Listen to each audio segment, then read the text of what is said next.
You, what are your thoughts? He's the one who spread hate and violence. Now look at him.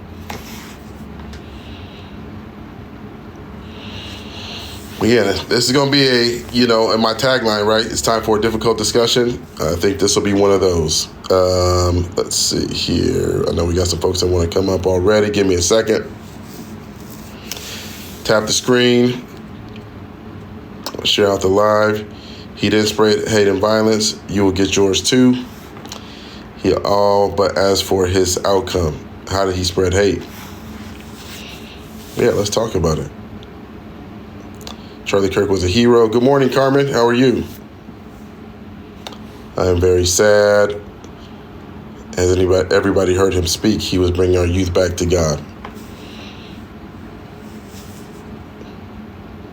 All right. Well, it looks like we have a very divided audience. It'll be an interesting discussion this morning. He spread truth. Here's what I don't understand. This is going to be my first kind of foray into this discussion. I guess what I don't understand is if the person is still at large, right? We don't know who did it. The person is still at large. They recovered the weapon, but they have not apprehended the person. How are folks assigning blame to anybody, whoever you want to assign blame to? This is what I don't understand. What's up, Ghost? This is what I don't understand. Right? And if you're assigning blame to people and you say you love this man, aren't you using him as leverage, right, to spread propaganda? Now, you find out it's different. Okay. But if you say you love him, right, I've lost people that I love dearly, dearly. My first instinct wasn't to go out and blame another group of people that I didn't know were responsible or not. This is what I'm trying to understand.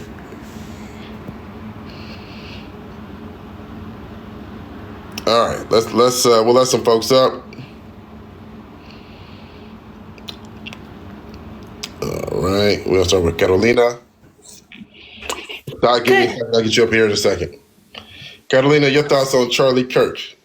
Oh, my thoughts. So this is what I will say. I feel like a lot of people on the right are mistaking our indifference for celebration. And this is why I had to make like a video, and I made several social media posts on it, because we don't have to celebrate and rejoice in someone's, unaliving just because we don't like them. Like, that's not, I've never actively wished unaliving on someone, no matter what they've done to me. But by his own words were that empathy was a made-up concept, a new age concept that caused damage to our society. He didn't believe in it. So I'm merely honoring the man's wishes by not giving a fuck that he's no longer in this world.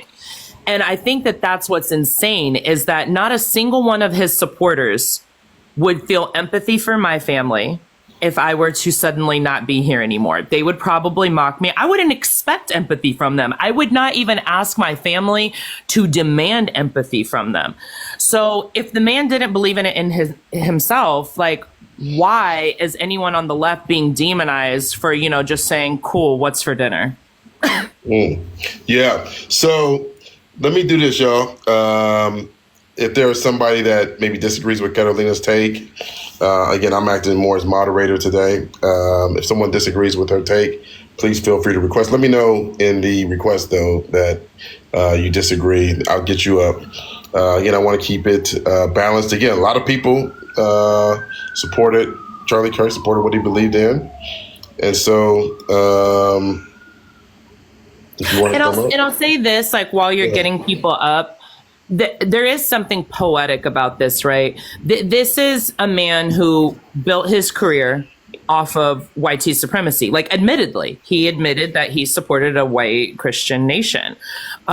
He at every turn disparaged Black and brown people, immigrants, LGBTQ, women, did not view them as his equal.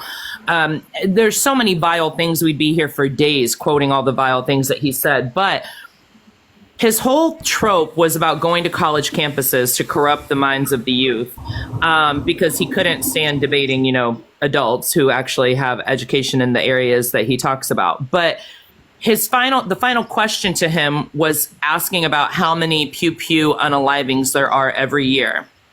And the poetic part about it is he tried to spin it away from pew pew violence and said, are we including gang violence? Because that man at his core views Black and brown people as thugs. And those were his final words before he was sniped out. Okay. All right. Thank you, Carolina. Let's go to Aaron. Aaron, welcome to the panel. What are your thoughts on Charlie Kirk? So I've just got one thing to say, and it's not that we're upset about the lack of concern for his death. That is not what upsets me. What upsets me is the mockery that's being made, and I'm not saying everybody on the left is doing that. That's not at all what I'm saying. There are certain people that are doing that, and that's what bothers me. Is I don't make a mockery of anybody dying. It doesn't matter who it is, what the situation is. It's not necessarily empathy. You've got to think about this guy was voicing his opinion, and he got whatever word you all want to use. I know how TikTok does, but that you've got to think about. Man was taken out of this world for voicing his opinion. Now 2 kids don't have a parent or a father, and a wife doesn't have a husband. That's my thing. It's not the lack of concern. It's the making jokes and making fun of him for he got what he deserved, that kind of thing. That's just wrong, and that's just wrong about it. Yeah, we got it, Aaron. Okay, go ahead, Kevin. Your response, and I'll get some more people in a second. Of course. So that's fair. But I do also want to remind you, when George Floyd was unalived by a racist police officer, Charlie Kirk called him a scumbag. When Nancy Pelosi's husband was attacked, he volunteered to bail out the man who did it. When the Democratic senator and her wife were unalived in Minnesota, he laughed about it and claimed that it was a Democrat conspiracy. So while I do understand that maybe you have a little bit more humanity in you than this man who is no longer on this earth, he did not feel any remorse for the things that he said and did in this life. He didn't. So I get it, but also we live in a society where dark humor is a way of being able to survive the bullshit that we're in. And so if somebody, I'm an Indigenous woman. This man did not believe that I had the right to live on my own land, the right to my own spirituality. He believed that colonization and G-side were warranted. So if somebody from my community wants to have a laugh about it, I'm not going to fault them for that, because he mocked our very existence every day of his life. Additionally, he is quoted as stating he believes that children as young as 6 years old should witness public executions. So again, no empathy. He's getting what he wanted. His children viewing a public execution, he's getting what he wanted. Let me go back to Carolina, and then again, give me a second, y'all. I'm keeping the boxes a little bit. I'm not letting as many people up because I know this is a very sensitive discussion, right? No matter how you feel, right? I have my own strong opinions, but I want to keep it sensitive. I want to keep it respectful, and have a discussion where I think folks can at least come away with something. And to Aaron's point, I'm gonna bring it back to Carolina. To Aaron's point, good morning, y'all. Good morning, Harmony. Good morning, fam. What do you think about the difference between someone who, like he said, right, has apathy and says, hey, you know what? It is what it is. I'm not going to be out there celebrating. And someone who does actively celebrate. Do you think there's a difference? And do you think folks have the right to be upset if they, cared about this man, they love this man, to see folks celebrating? What do you think about that? So, and I'm going to let other people love y'all. Yeah. So for me, this is the thing, is that it has to be about what you stand on and your morals in this life. So if I'm just going to keep it a buck, if you are upset that a raging white supremacist is no longer on this earth, I have extreme questions about your morality. And so while I'm not going to sit here and actively seek out to poke fun of people or go after them, I mean, you're clearly somebody who doesn't respect my existence either. So I can't feel empathy for them either. We're mourning somebody who said that if a pilot is black, he questions whether they're qualified. We're mourning someone who said that pew pew unalivings are worth it every year if it means we get to have our Second Amendment. He believed that women who are raped should be forced to carry to full term, including 10-year-olds. Like, the things that this man preached and stood on were the most reprehensible concepts in human history. And if someone is mourning that, I question your humanity. And that's my thing. I'm starting to think that y'all would have been bawling your eyes out and throwing vigils for Hitler. Let me be careful with that word, Carolina. Sorry, my bad. Let me let Aaron respond to that, and then I want to go to Doc. And again, I'm gonna let people up a little bit slower than normal. Right, normally I probably have 5 or 6 people up, but again, I want to get where everybody's at, their opinions, and go from there. Go ahead, Aaron. What would you say to what Carolina is saying about Charlie Kirk's rhetoric and all that good stuff? What do you think? Well, I'm not agreeing with everything. It's like I voted for Donald Trump, but I don't agree with everything he says and everything he does. I just agree with him on more stances than I did Kamala Harris or Joe Biden. I'm not saying that I agree with everything he says, but I'm a Christian. I'm a follower of Jesus Christ, and he pushed that rhetoric. That was something he pushed, was the Christianity, and I will support that 100%. Okay. So let me let real quick, Carolyn. Let me let Doc come in, and then obviously, hey, how you doing? Yeah, real quick, fam. Let me just kind of set up the discussion again, because I'm gonna moderate pretty tightly today. I want to come back to that point of religion, but just as an FYI, I'm a Christian as well, by the way. But I do want to keep it on a more surface level about religion, because again, that can get very difficult, right? Oh yeah, for sure. But I think it's important. I'm glad you brought it up, Aaron. I think it's important, right? So I do want to have that discussion again. I just want to make sure that we have it respectfully for folks. Go ahead, Doc. Your thoughts on Charlie Kirk? Oh, well, hi. First off, hi, Smitty. How you doing? Good morning, I haven't seen you in a little bit. First and foremost, are you drinking water? Absolutely. All right, good. So my whole thoughts on this situation, especially when it comes down to it, is that we don't have any empathy. Have I used dark humor about this entire situation? Yes, I have, because, for lack of better words, this man, the attacks that he has made on our community, not to mention were the basis and the turning point which led to incitement of others to actually attack our community. So there's that. So I don't have any love lost on this man. One of the things, and I have 2 more points that I just want to make here real quick. The first things first is that we have people that are in here, especially as you can see what I highlighted, Michelle coming off and incorrectly saying that it was liberals that unalived Martin Luther King, unalived Malcolm X, and also unalived Jesus for some odd reason. The thing that's patently false. It was a racist white man that unalived MLK. It was someone from the NOI that basically had difference of opinions that unalived Malcolm X. I'm not going to get into the Jesus part. Now, the other thing that I need people over there that are on that side that are blaming the Democrats for this happening. I need you guys to ask yourselves this a few questions here, okay?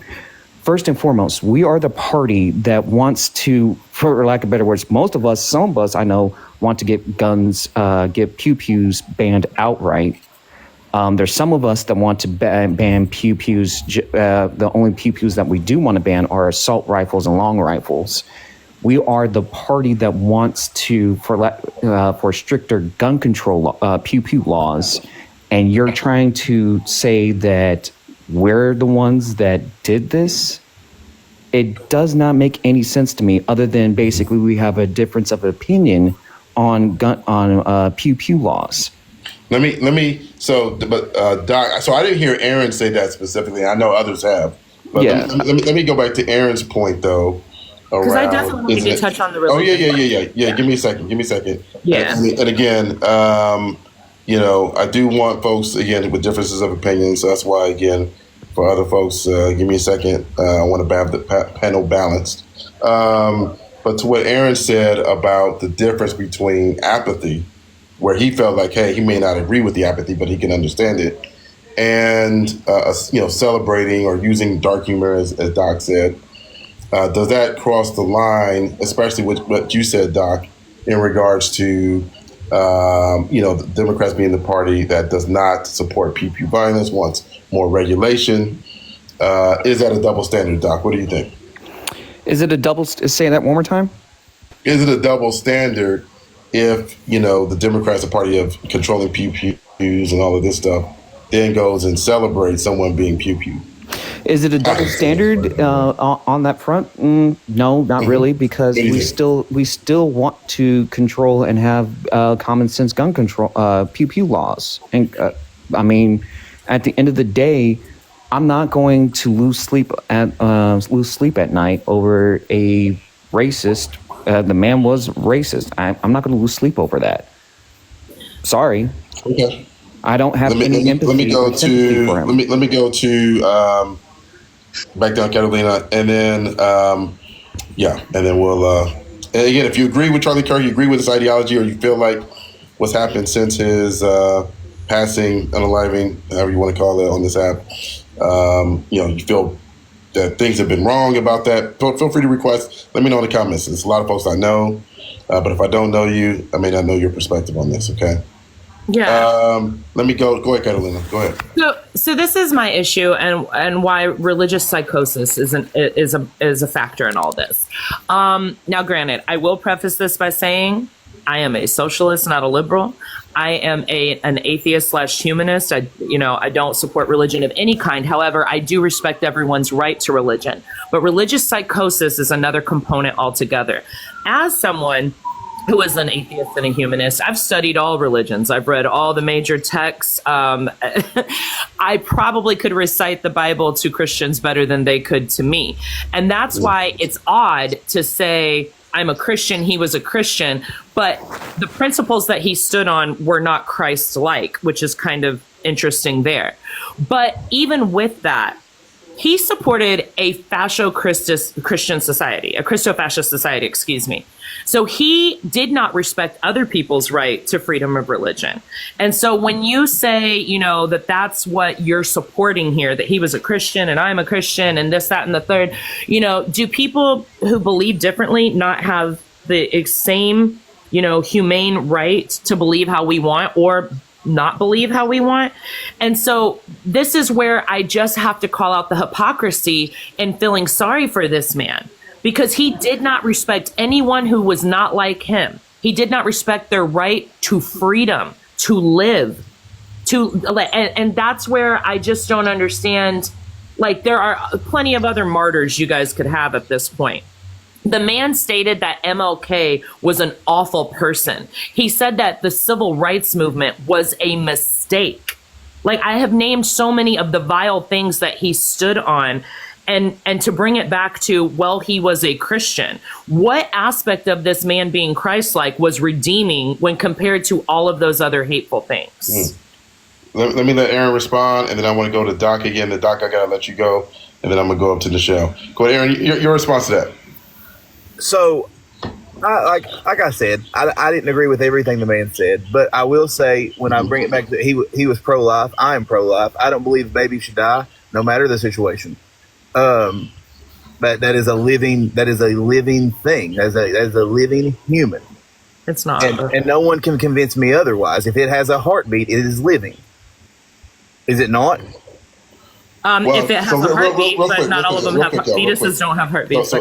So real quick, I'm just going to be a little stricter than I normally am. Aaron, I respect your opinion. I probably disagree with it, but I kind of want to keep it to, if you could maybe more surface that you align with his belief. Let's kind of keep it there, because this is its own separate subject. We could have a and my main question was about what were the redeeming qualities that were excusing all of those disgusting ones.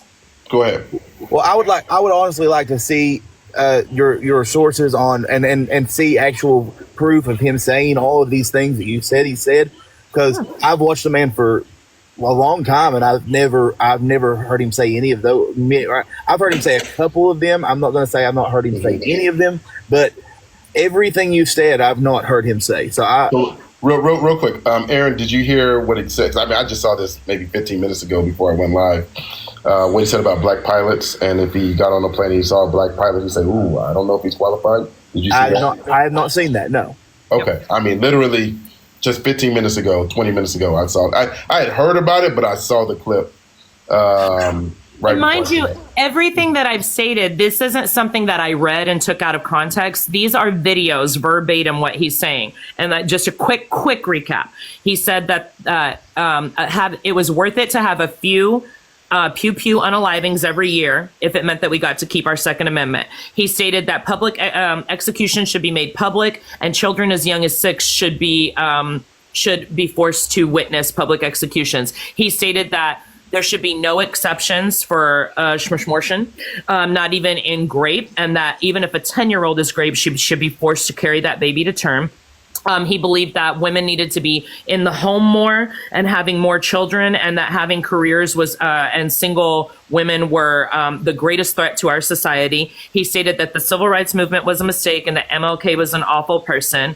Everything, like all of these things, there is video evidence, and especially I want to bring it back. He stated that empathy was a new age made up concept and that it was dangerous. Let's see. So, have you seen any of those clips, Aaron, that Carolina just? I had seen the one about the mass, the shootings thing. I had seen that. Okay. Okay. You said something about public executions. Do you consider this a public execution? Well, I mean, in essence, it is a public execution. Well, it happened in public, but it wasn't. Public execution or something. Back when they happened, everybody showed up to watch the public execution. So real right. quick, do you know what an execution? Give me one second. Give me 1 second, because I want to. Go ahead. Yeah, let me let Doc get a final comment in. Normally, I let people up and stay up much longer, but again, I want to keep it balanced. I'm at work, so I do. Oh yeah. Whenever you need to drop, Aaron, go ahead. Yeah, I appreciate the conversation. I appreciate the respectfulness. Thank you all. Absolutely, thank you, Aaron, for coming up. Go ahead, Doc. Anything else you want to say? Yeah. So again, one of the things that I will say is that it's crazy to sit there and immediately think that the left was behind this. And what is aggravating is that the person that's in the White House right now, I refuse to call him president, sat there and demonized and weaponizing his base against liberals, anyone who is not MAGA. That is a scary sentiment. Your immediate thought as to who did this was the left, because that the only people that can do this is because of the opposing thought. Guys need to understand something. The people that have done all those attempts on that man that's in the White House right now have all been Republican. I wouldn't be too surprised if they are able to catch this person, which I highly doubt that they will, is Republican or a white supremacist wanting to start a race war. I wouldn't be too surprised if that was the case. But you guys obviously don't care about that and want to demonize the left because it's the easy target, which is beyond ridiculous. All right. Thanks, Doc. Thank you for coming up, brother. No problem. Love you guys. All right. I think to be said that every black and brown person in this country, our first thought was, please don't let it be one of us. But given the demographics of the area, y'all, I'm pretty sure it's not us. All right. Let me let Nichelle comment, Sean get her opening comment, and then again, I do want some balance. That's why I'm letting people up slower. Stay with me, y'all, folks are in the request. If you agree or align more so with what Aaron was saying earlier, please request. Please let me know in the comments. Okay, they're coming pretty fast. So If I see it, if I don't see it, go ahead and send it again. Also, let's do a quick poll. If you believe that this unaliving has made America more separated, put a 1 in the comments, or put a 2 if you think that this will lead to some sort of, common ground and unity. What do you think? Go ahead, Nichelle, your opening comment. Hey fam. Hey, fam. Hey Carolina. I hope I said it right today. I have ADHD, girl. No, you got it right. I love you. I was on. Listen, the last 24 hours has been wild. I've just been sitting back and watching the reactions on whether it's media, different people's posts and takes on it. And I knew you were going to do a live. I thought you were going to go live yesterday. Honestly, I was surprised. I just want to say this, just based on summarizing like the reactions that people are having, and then the reactions that people are having to those reactions, that I think is really interesting. I'm not celebrating in any way, shape, or form. I listen. That was horrific to watch. I accidentally watched the video clip, and I can't unsee that. Like that. Let's just start with that. Like that. There are no words. Mm-hmm. With that, and that's full stop. That's just full stop about imagery and the people who had to like see that and witness that. So that's just a full stop right there. But watching the back and forth and the conversation with this has been wild as well. If you are in Christian spaces, maybe you're seeing what people are saying about this. And I haven't seen a lot of people in our spaces kind of talk about this reaction, especially with the questions you just asked. Do you think the country's more divided? Mm-hmm. They're declaring war. They're literally saying this is war. Like you took out a Christian, and I understand I'm keeping it surface level on the faith part of it. I'm not trying to get into all that, but there are plenty of other people who have opined about that. But they're comparing him to MLK, Smitty. They're calling him MLK. When I tell you my thumb and my fingers have been active in the comments, listen, feel how you want to feel, but are we in? And I'm not talking about a one-off comment. I watched a 5-minute rant of a pastor yesterday. Yes, it's a pastor. They're saying that they're literally calling him this generation or Christianity's version of him being an MLK. The Christians are up in arms about this. They're calling it an act of war. And my daughter, and y'all know me and how I feel about my daughter. Like, come on now, if anybody knows me about my kid, she just came in and told me and showed me a post, and all she did was post the article, the popular article that's being shown right now, restating the words that he said about pew violence, right? That's all she did. That's all she posted. And people are dragging her, calling her a terrible, horrible. She didn't add any commentary. She didn't add none of that. She just posted exactly what the article said, quoting back what he said. And it was Christians that were coming for her. It was Christians that were coming for my daughter for simply reposting, that just the article of the quote that's really popular right now about what he said about pew violence.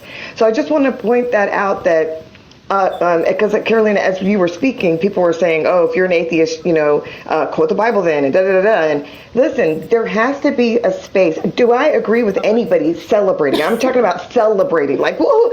No, I don't agree with that. Okay, but all of you guys who are feeling some kind of way about what other people are saying about it, let's not pretend here. And I said this on a live yesterday, and I'll finish. I said this on live. It's disingenuous, Smitty, to act like this person was just like, didn't say all of these problematic things and didn't have all these problematic stances, and allowing people to react to that. And there has to be, in my opinion, space to be able to respond to that. Because that's the rhetoric now that we're on the other side of the 24-hour, because I asked a question yesterday on a live, what do we think the next 48 hours are going to look like? And here we are. And those are the camps that people are in. And I would respectfully ask if people leave a little bit of space for people like me and and other people that are responding and saying, well, I'm not going to celebrate, but that doesn't mean that I'm actually going to roll out the red carpet and mourn him either. And look at the type And you know what, Nichelle, I just want to say real quick, the same thing happened to me. I posted on Facebook his quote, no context, didn't put emojis, didn't put any commentary, and people called me disgusting. But also, if people are confused, oftentimes atheists do know the Bible better because we actually study religion. If you look at religious departments of universities, it's filled with atheists. But I'm also a recovering Catholic. As an indigenous person, I grew up with my Apache tradition and Catholicism. And as an adult, I just choose to use my humanity. So that's how I am very well versed in your book. Okay, let me. I saw a couple people, Nichelle, when you were talking about that said, that they do believe that there was some level of comparison between Charlie Kirk and Martin Luther King, and that they felt that was a legitimate comparison. I did invite one person to explain from her perspective why she felt that way. If there is somebody that does feel like that is a legitimate comparison, then feel free to request. I would love to hear your perspective on that.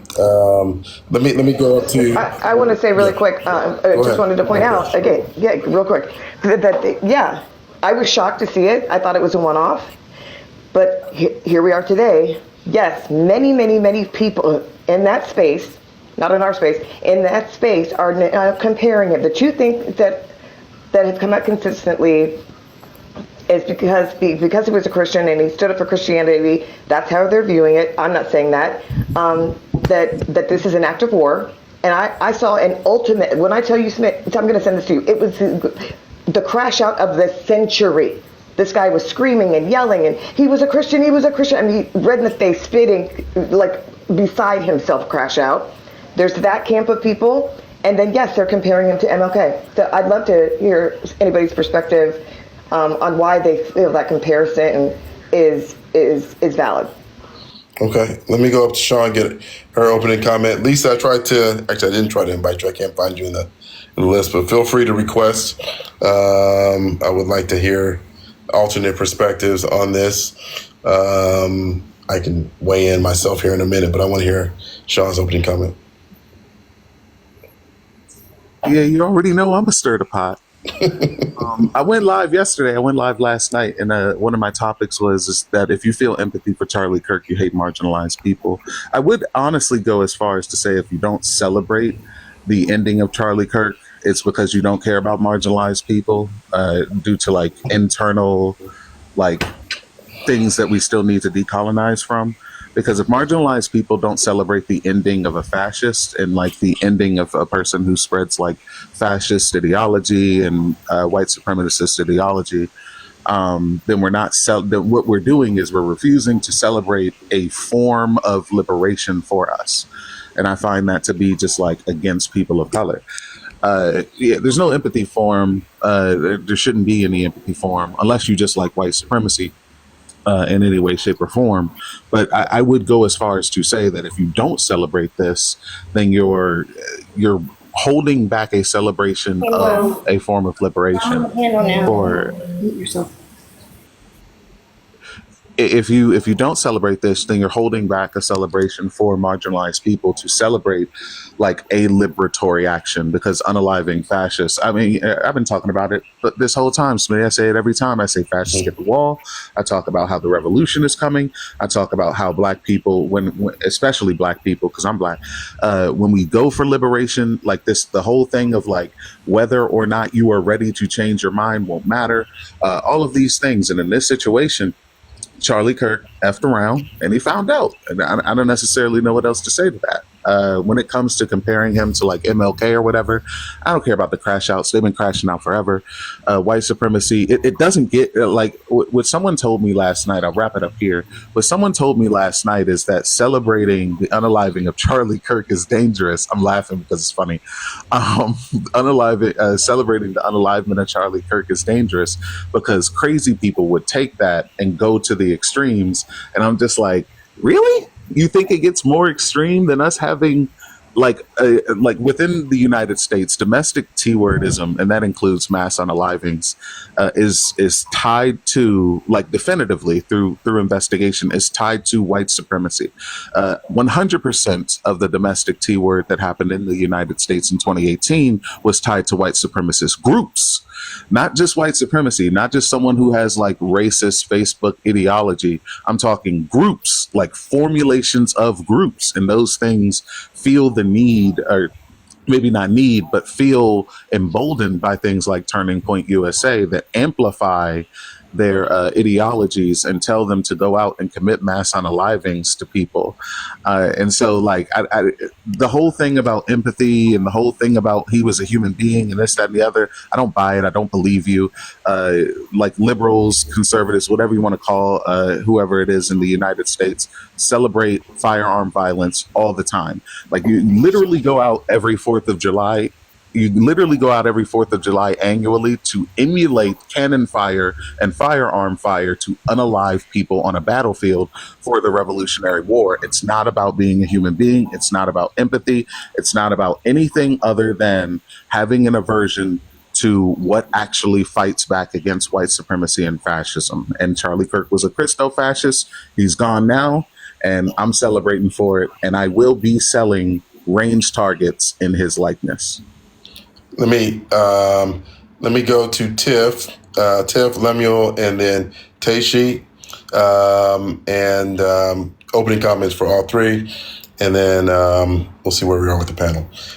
Tiff, go ahead. Your opening thoughts on what happened to Charlie Kirk. Hey guys, thank Morning. you for adding me up on here.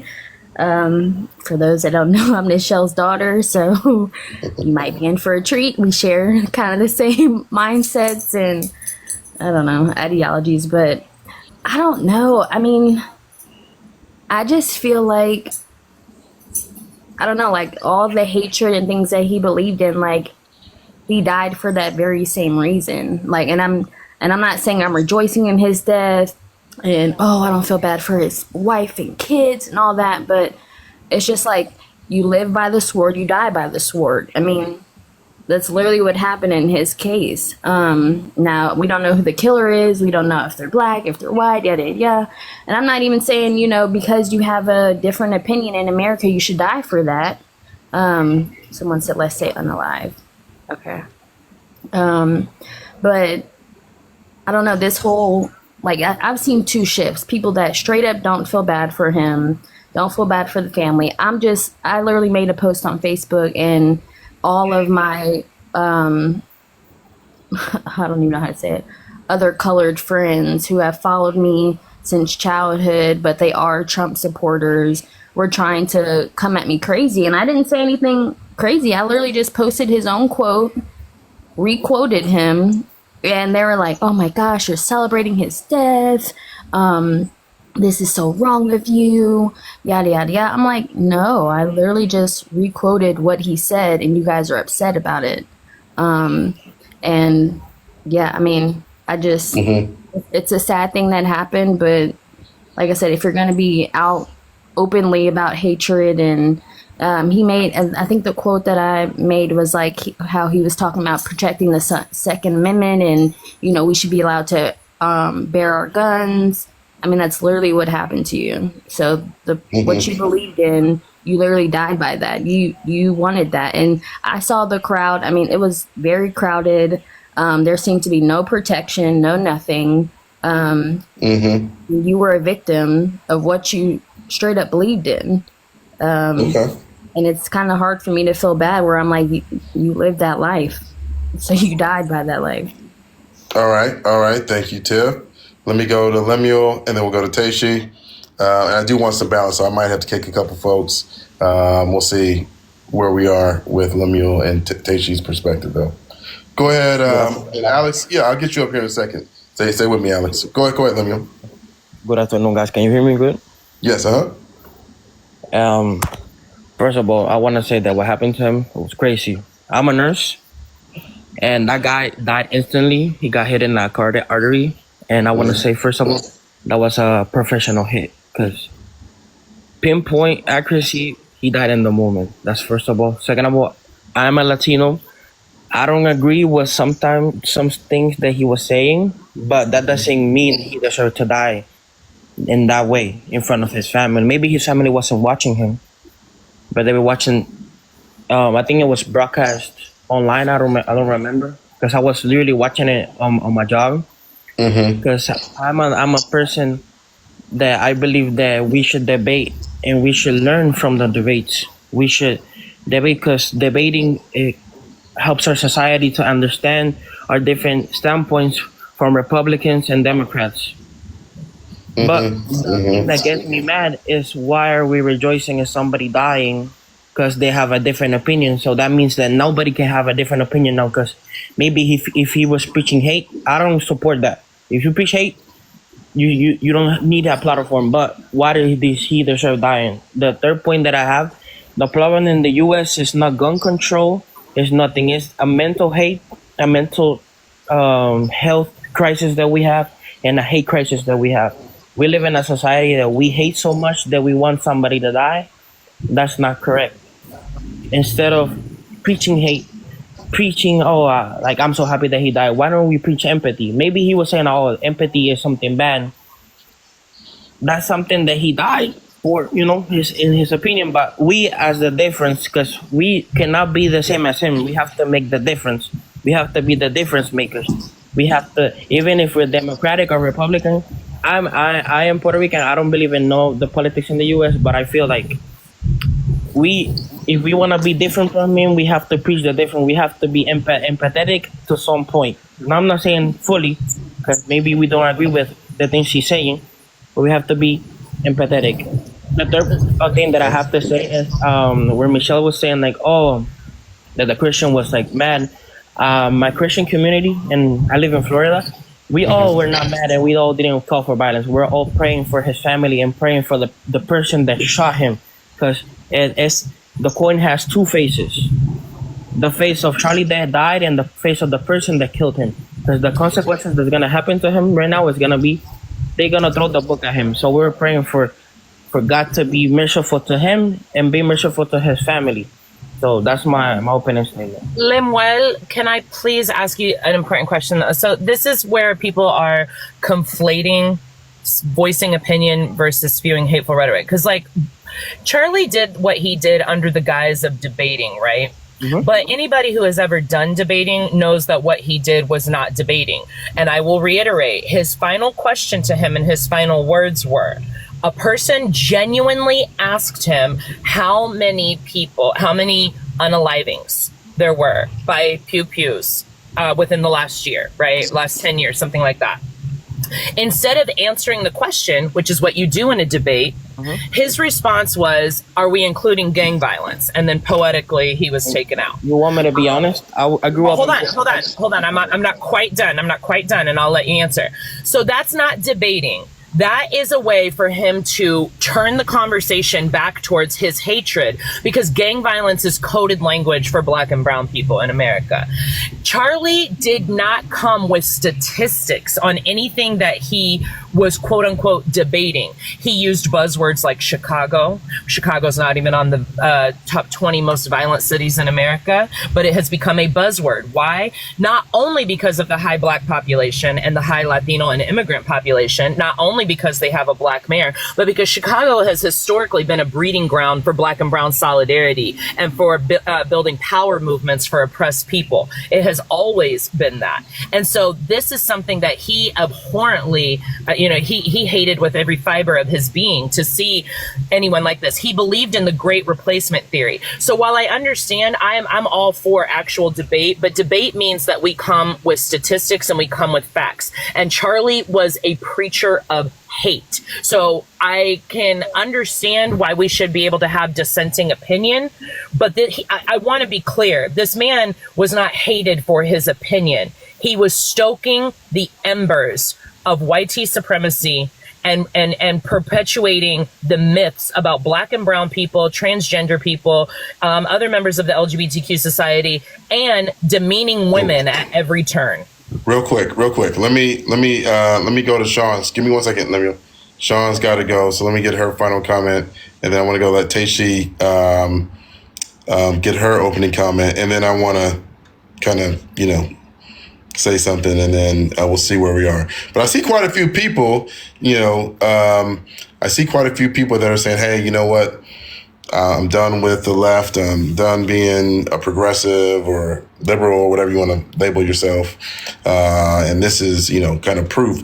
I think it's interesting. I would love for one of those folks, I saw a couple people say it, to come up and say, why is it this that is causing you this specific incident and this specific discussion? It'd be interesting to hear that perspective. But let me go to Sean and then Taishi.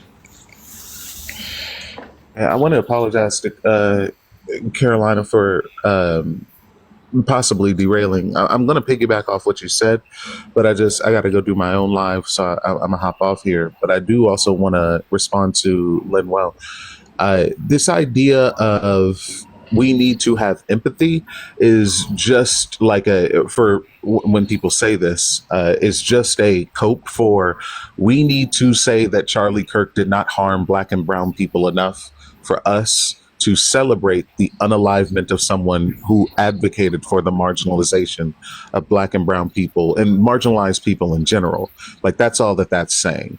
To separate a person, I was making this argument last night, to separate this idea of someone being a homo sapien from the actions that they committed whilst they were breathing and living on this earth is to say, like, oh, because they breathe air and are homo sapien, that makes it okay to harm marginalized people, and we should mourn a person and have quote unquote empathy and sympathize with a person who just advocated for the marginalization of just oppressed people. The celebration of Charlie Kirk being gone is a liberatory action. If you're not okay with that, then it's because you don't like Black and brown people. You don't like marginalized people in general. And I think I'm going to just end here with a reiteration of what Carolina asked you. Like, at what point is it debate versus just spreading hateful rhetoric? Because Charlie Kirk did not come with any factual information to do debate. The point of debate is to find out the truth. He did not come with any information to find truth. He espoused hateful rhetoric. And for whatever reason, people are telling us that we need to put that hateful rhetoric aside because they're soft.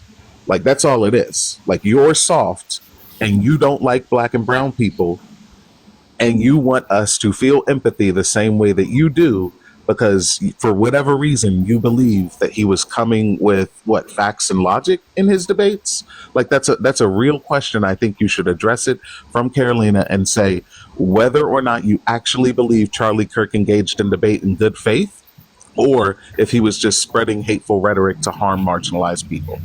Can I answer? All right, thank you, Sean. Yeah. Let me just read this comment that I just saw. 2 predominantly Black universities in Virginia are on lockdown today due to threats. Wow. Let me real quick, like 30 seconds. Sean, I'm gonna let you go. Thank you, sister, for coming up. And I have to say something to you real quick. First of all, I am half and half. I'm Afro-Latino.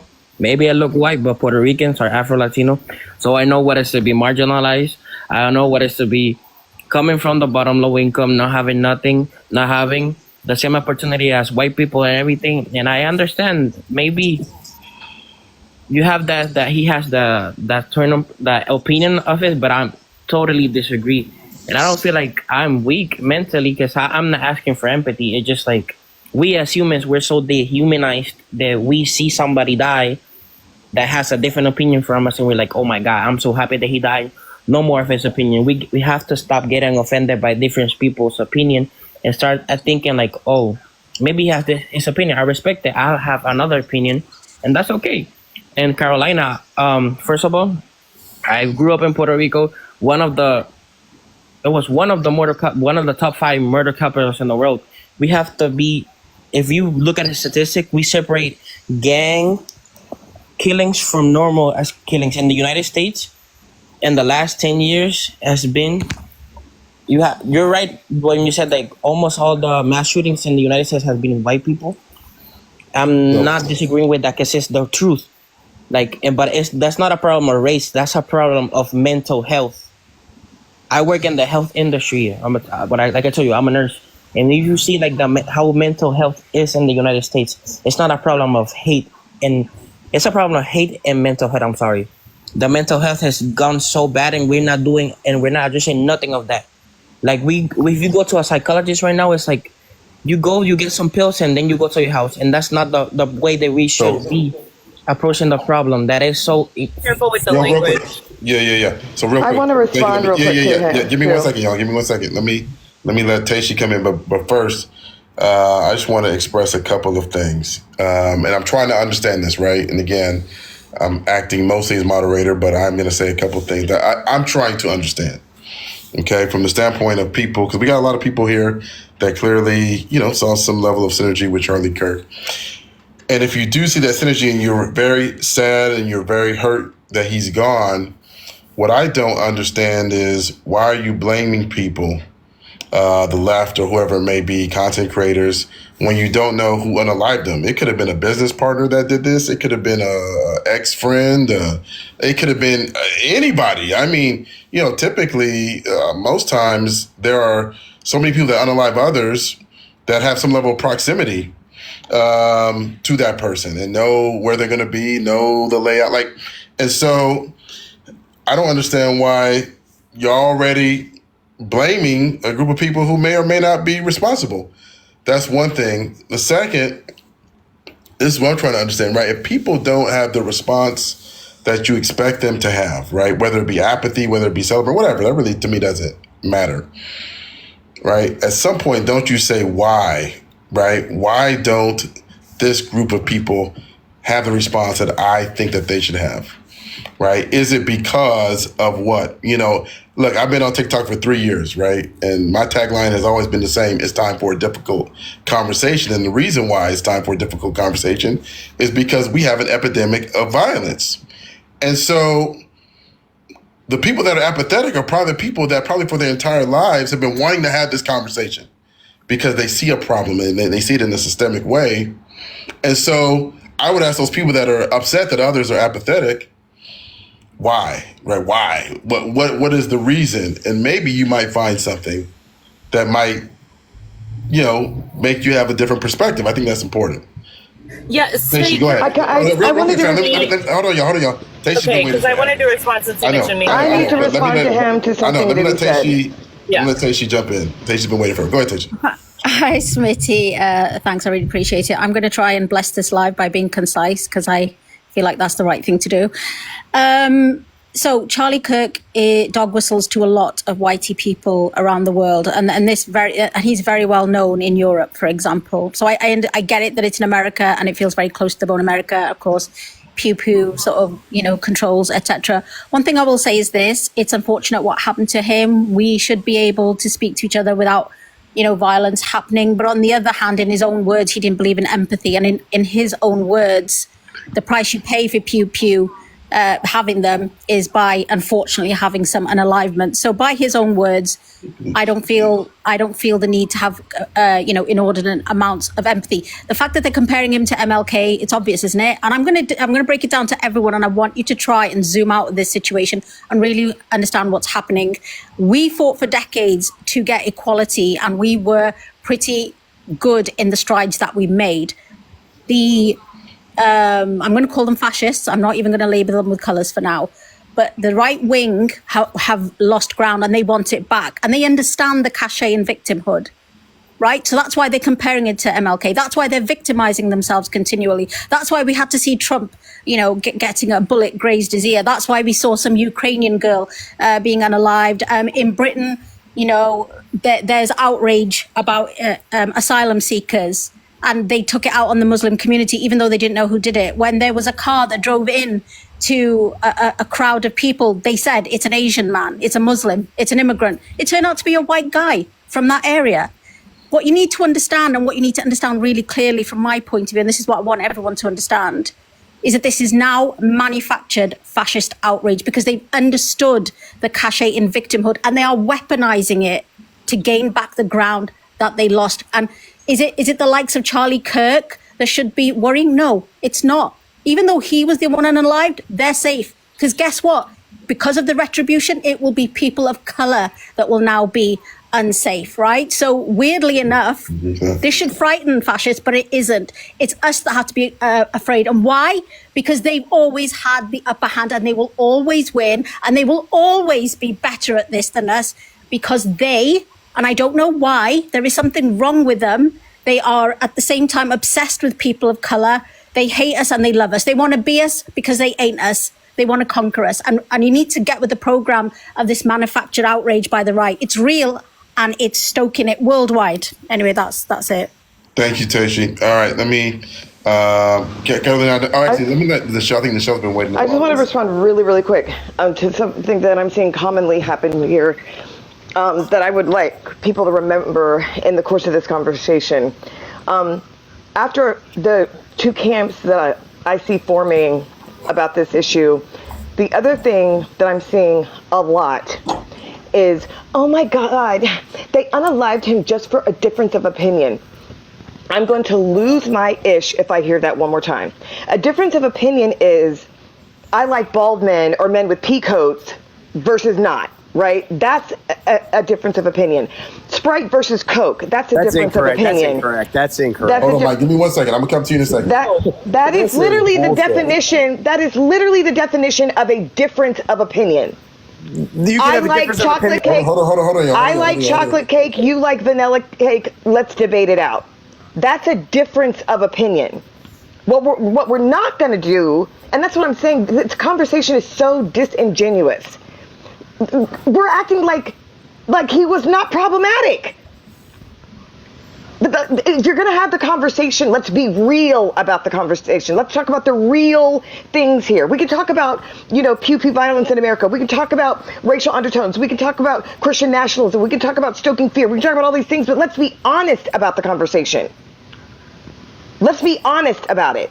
And if I hear one more person say he was unalive for simply a quote unquote difference of opinion, we don't know, like Smitty said, we don't know what's there. We don't even know who the person is yet.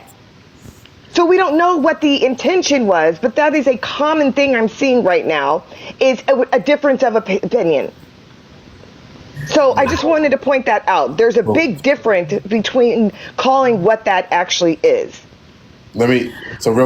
I know, Carolina, I promised you time. No, I know. I was just going to say, when you get a sec, I just want to make sure I come back to Linwood's point, because it was crucial. But yeah. No, totally. Let me go to Mike. It sounds like Mike has a difference of opinion.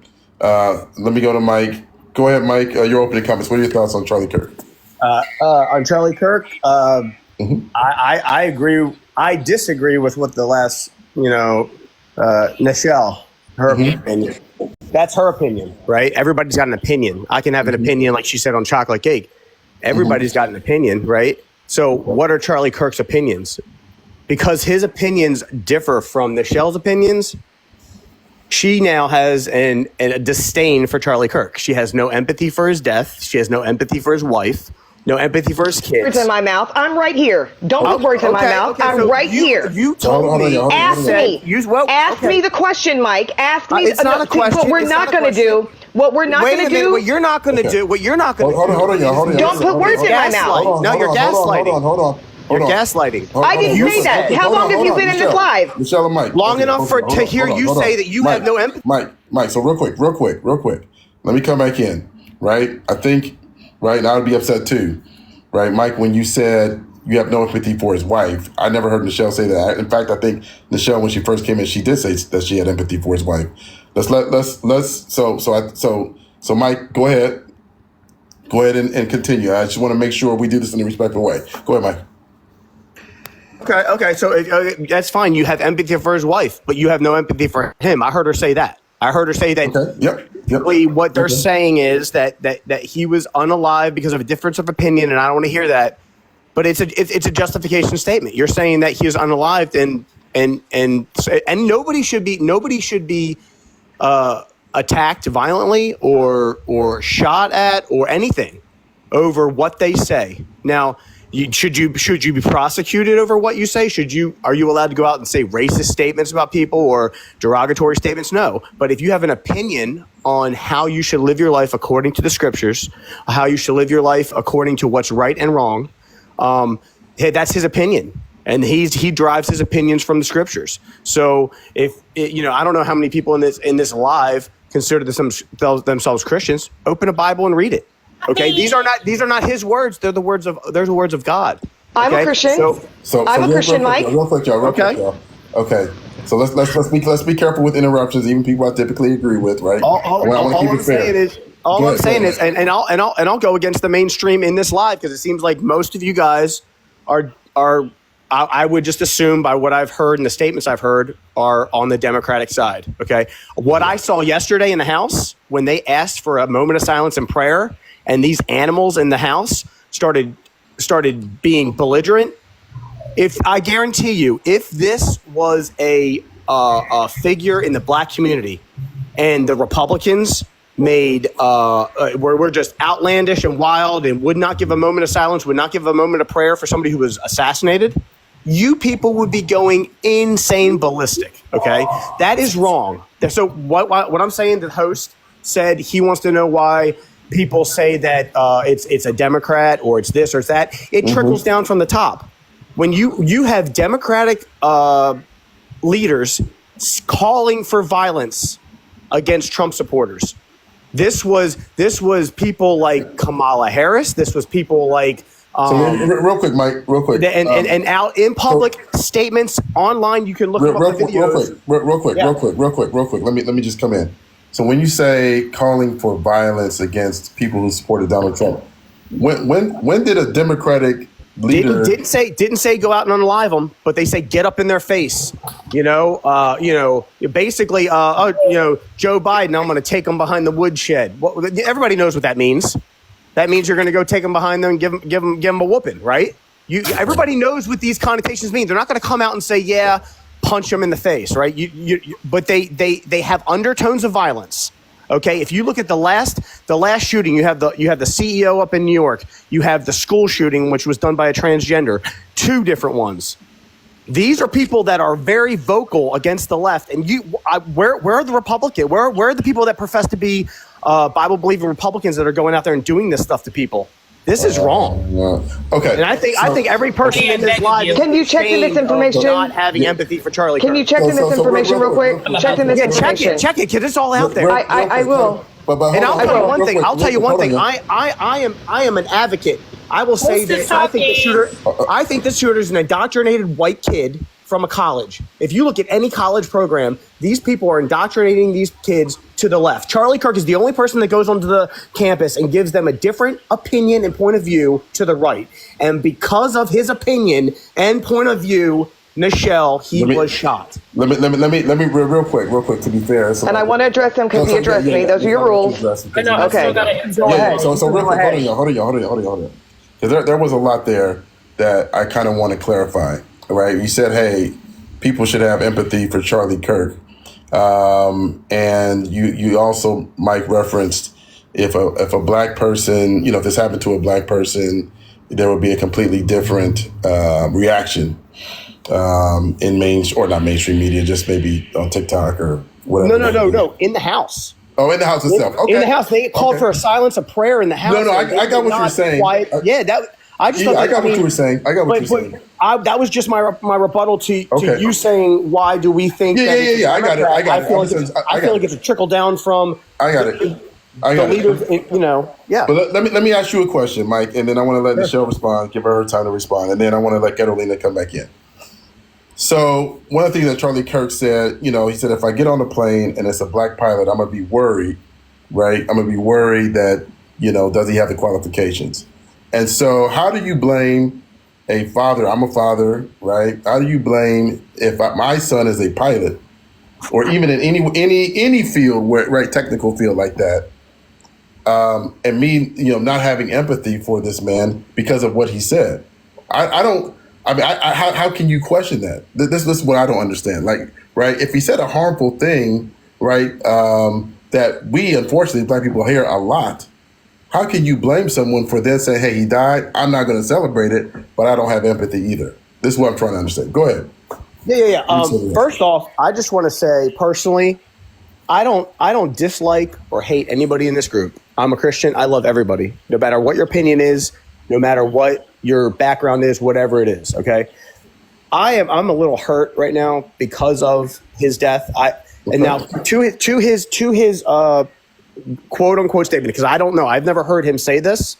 The only thing that I can derive this statement was taken from was with the subject that was DEI. DEI hires. Correct. Yep. Correct. Yep. Mm-hmm. So I would encourage every one of you in this live to go out and actually look at the video for yourself. If you want truth, go look for it for yourself. I know for a fact when I've heard Charlie Kirk talk about DEI hires, he said, and I quote, it doesn't have anything for him to do with race. All right. Now, if you have a person of color, if you want to, if I can say the word black or person of color, I don't know who was asking the question to Charlie. A lot of the people that are posing these questions pose questions that convict them to their soul, right? They pose questions to him that mean something to them. Okay. So if it was somebody who was kind of saying, hey, well, what do you think about, and I've seen a lot of videos out there where he's dealing with somebody who's a different race than him. And he just tells them, I think that people should be hired based on their qualifications, period. Does not matter what color you are. But in this day and age, if you are pushing people to the front of the line because of their race and not their qualifications, then I would have a worrisome, is this a DEI hire? That is it. That is what he said. Okay. Let me let the show go. Okay. Go ahead, the show. So okay. Okay. All right. Okay. I completely disagree with how you characterize that, Mike. But to be fair, I'm gonna let the show. And first, real quick, before she says, real quick, I'm up pacing now. If the roles were reversed, hold on, Mike, real quick. No, real quick. Just let me pose this question. If the roles were reversed, I know it's coming. If the roles were reversed, right? Mm-hmm. And there is a thing that is rampant in this country right now called reverse racism. If the roles were reversed and people were hiring white people because of a DEI hire, but there was a black person that was more qualified to have that job, would you now think that DEI is not that great? That's his point of view. Affirmative action is not DEI. Let me jump in with that. Oh my God. So okay. Yeah, I guess the data, right? If we look at the data, to me, the data does not support, Mike, what you're saying about, so-called reverse racism. Because if we look at the data, real quick, hold on, Mike. If we look at the data, okay, and, the labor report just came out, right, not that long ago. And then we saw that unemployment rate is 4.3% overall, but the black unemployment rate is 7.5%. And so if we were having an epidemic of what you call reverse racism, wouldn't those numbers be reversed? That's number one. Number two, if you look at the data in regards to income, right? When you look at black women with a master's degree, and we look at white men with a high school diploma, those two incomes are right about the same. And we can both agree, right, that there are less people with a master's degree in America than with high school diplomas. And so if there are less people, and this is pure supply and demand, right? There are less people with a certain qualification, they should be the ones getting higher compensation. But again, what they have found is that black women, again, who have a master's degree and white men who have a high school diploma make around the same amount of money. That would never happen, again, if we're having this epidemic. And that's from the data. That's not my opinion. Now I can talk to you as an employer, someone who employs people, right? I do want the best person for the job. Now, what I have found, Mike, is that when I go out and I have my hiring managers look in diverse pools to find people, the odds of getting the best person for the job are higher. It doesn't mean that I'm going to hire a black person. It doesn't mean that I'm going to hire a woman. It just means that the odds of me getting the best person go up, as opposed to what many employers do when they just hire from the same place, whether it be a temp agency, whether it be a college, right? The chances of you getting the best person go down. And that, to me, as an employer, is crazy. So let me let the show come in, right? But I wanted to address what she said. Let me let the show come in and respond as well. Go ahead, the show. Jesus bless. Listen, Mike, you're I'm just going to say this. Your ideology is what's wrong with this conversation and what's wrong with people who think like you. You don't even have the receipts for the payment of BS that you just made, right? Number one, Democratic leaders were some of the first people to respond. Literally one of the first people to respond. That's number one. Number two, we don't know who did the unaliving or what their intent was. And yet, not even 12 hours later, we've got an entire group of people that are being blamed for this. Okay? Number three, miss me with this Christian I love everybody after you literally lied on me and misrepresented me. What does the Bible say? Thou shalt not lie. What does Jesus say? Sow peace and love, not division. You can miss me with that, right? You're not up here to have a genuine debate or conversation because you don't even know literally what you're talking about what he said. And to Smitty's point, that's what I was saying before. Let's have an honest conversation. But let's not pretend that he had a quote unquote difference of opinion. You can't clothe racism and anti-blackness and anti-LGBTQ and anti-empathy and cloak that as a difference of opinion. I'm sure the Triple K has a difference of opinion, but I damn for sure am not going to mourn anybody who's unalived violently who subscribed to those ideologies, right? Schmittler was a person too. Do we mourn for him? No. And so what I'm saying is I'm not going to sit here and tell anybody how to feel about this. I'm not going to force you, but let's have an honest conversation about it though. Okay, and the last thing I want to say is the last thing I want to say is the last thing I want to say is you monologued for forever. You monologued for forever on my name, specifically on me. Okay, it's hilarious to me how everyone is clutching their pearls this morning at people's response. Right? We turn a blind eye to violence all the time in this country. People are calling it political violence. Well, it's political violence when you refuse to feed free lunch to kids. It's political violence taking elderly off of Medicaid.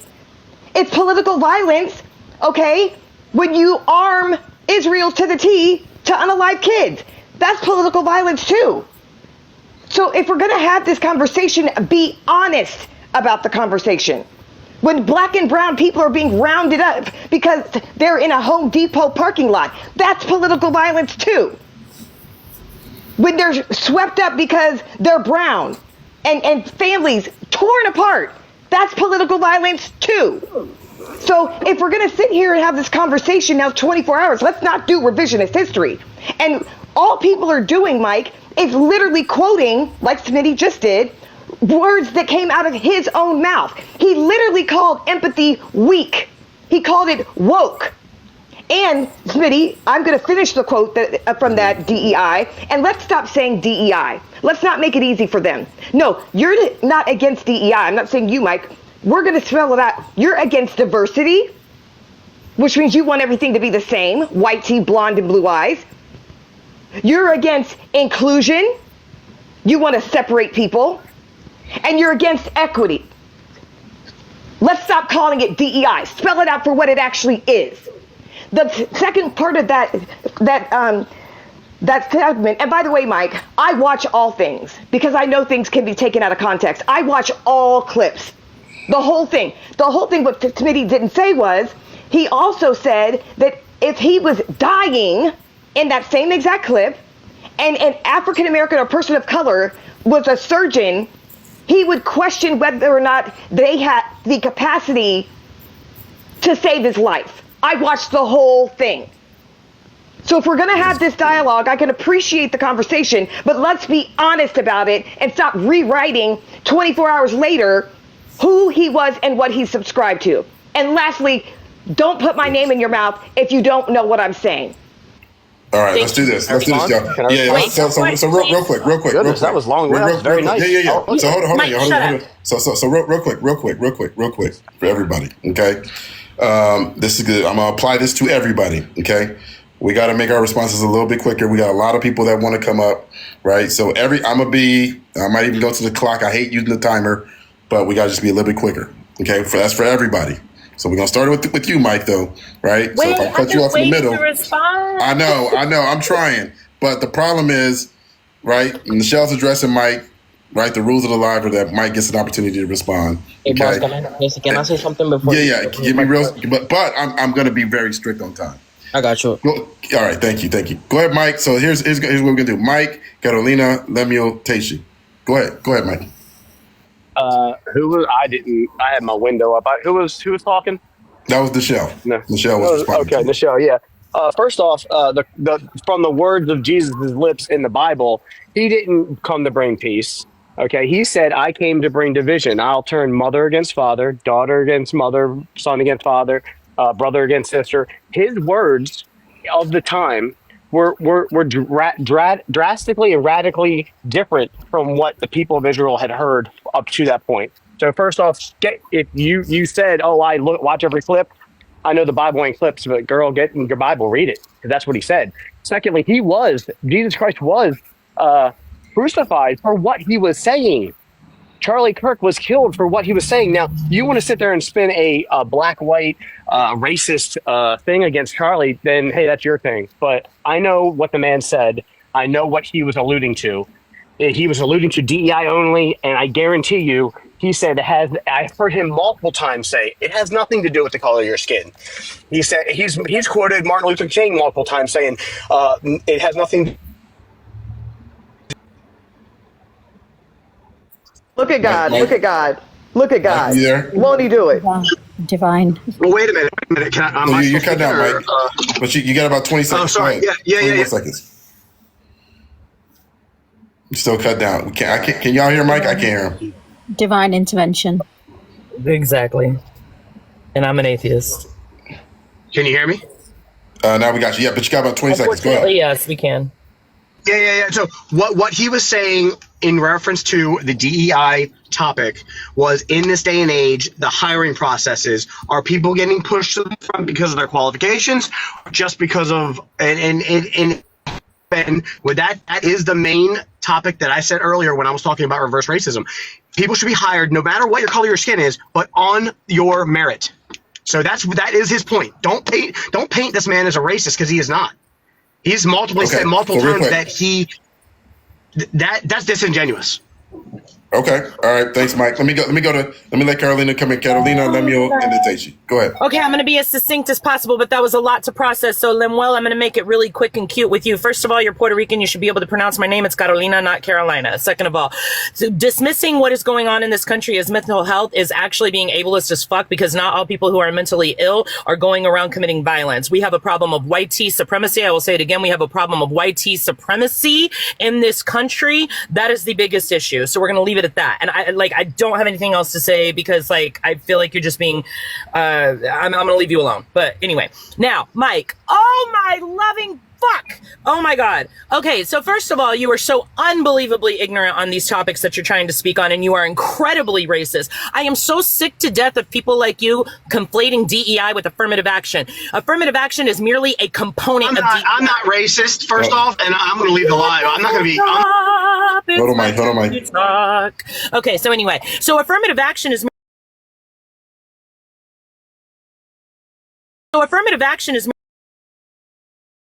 making sure that people's cultures and spiritual deserve equal access to rights and to be treated like fucking humans. That's what it's about. And I'm a DEI specialist, so if you want to argue with me, I'm open any day for it. But additionally, you sitting here and saying empathy, empathy, empathy for a man who did not believe in empathy. He believed that it was woke. He believed that it was weak. He believed that it was harmful to our society, per his own words.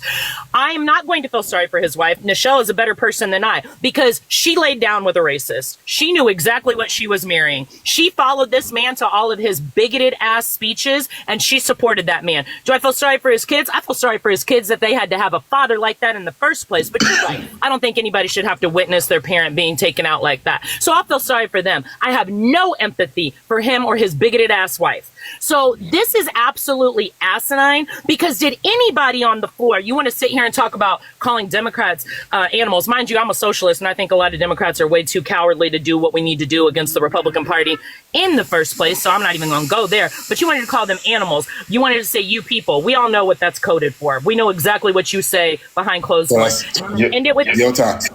Okay, I'm going to end it with this. I'm going to end it with this.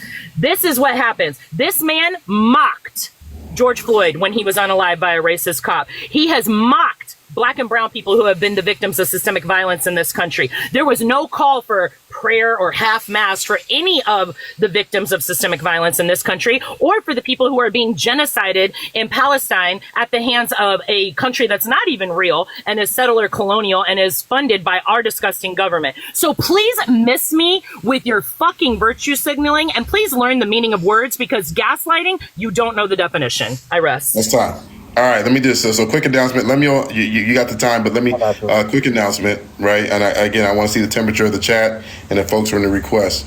If you feel like, if you agree with Mike, let's put it this way. If you agree with Mike and you agree with Charlie Kirk's ideology, right, put a 1 in the comments. If you disagree with what Mike has said, and folks who agree with Charlie Kirk, put a 2. I just want to see where we are. Can I respond to the DEI expert? Give me 1 second, Mike. I promise. I gotta respond. I mean, she I got you. That ain't right. She called me a racist. So real quick. Come. And then you're real quick. Hold on, y'all. Lemuel's been waiting for probably at least 30 minutes. So normally, yes, Mike, I would, but what's going to happen is the other panelists are never going to get an opportunity. So let me let Lemuel and Taishi come in, and then I'm gonna drop Lemuel. Go ahead. Say what you want to say. Lemuel, I'm gonna let you go. Taishi, safety, I'm gonna let you go. I gotta get more people up. So go ahead, Lemuel. So Carolina, primero que todo, mi amor, yo hablo español fully bilingüe. Está bien. Yo te estaba hablando, I said your name in English because I was speaking English and I wanted to be respectful. That's the thing. Second of all, like you didn't answer what I told you. Like gun deaths in the United States. I'm looking here at the statistic right now. It says like it's 47,000 people died, and when you look at the percentage, 58% of the death in the United States has been from suicide. So we see that it's a mental health crisis. If you look at the shooting that happened in Minneapolis, that the kid that killed in the Catholic school, have you seen the video? The way he was acting? Mi amor, I work for a psych ward, literalmente. I'm a nurse for a psych ward. And I know there's racism in the United States because I've experienced it myself. But the biggest problem that we have right now is mental health. At the end of the day, people are not gonna say it is until like something bad happens, super horrible, because people don't want to see the truth until it's in front of their eyes. And second of all, what you were saying, Sokal, about like the master's degree and white people. Oh yes, What I want to answer that is this: if we look at the statistic, if a blue collar man works 80 hours a week, he's gonna make the same money as a woman or as a person, not even a woman, as me. If a blue collar works 80 hours a week, making $30 an hour, he's gonna make the same money as me if me working 40 hours a week. You know, it's, in my opinion, it's not a thing of color. It's a thing that people don't want to study. People don't want to go and invest in their intelligence. They don't want to invest in their future because right now, in the economy that we live in, it's too expensive to study. I was about to take a master's degree, and it's $60,000. So, and if I was a person that got out of high school, I would prefer working laborers jobs first and making the same amount of money as a person with a master's degree working more hours. That's more math for me, you know. And it's not a problem of color, and it's a problem that people don't want to work.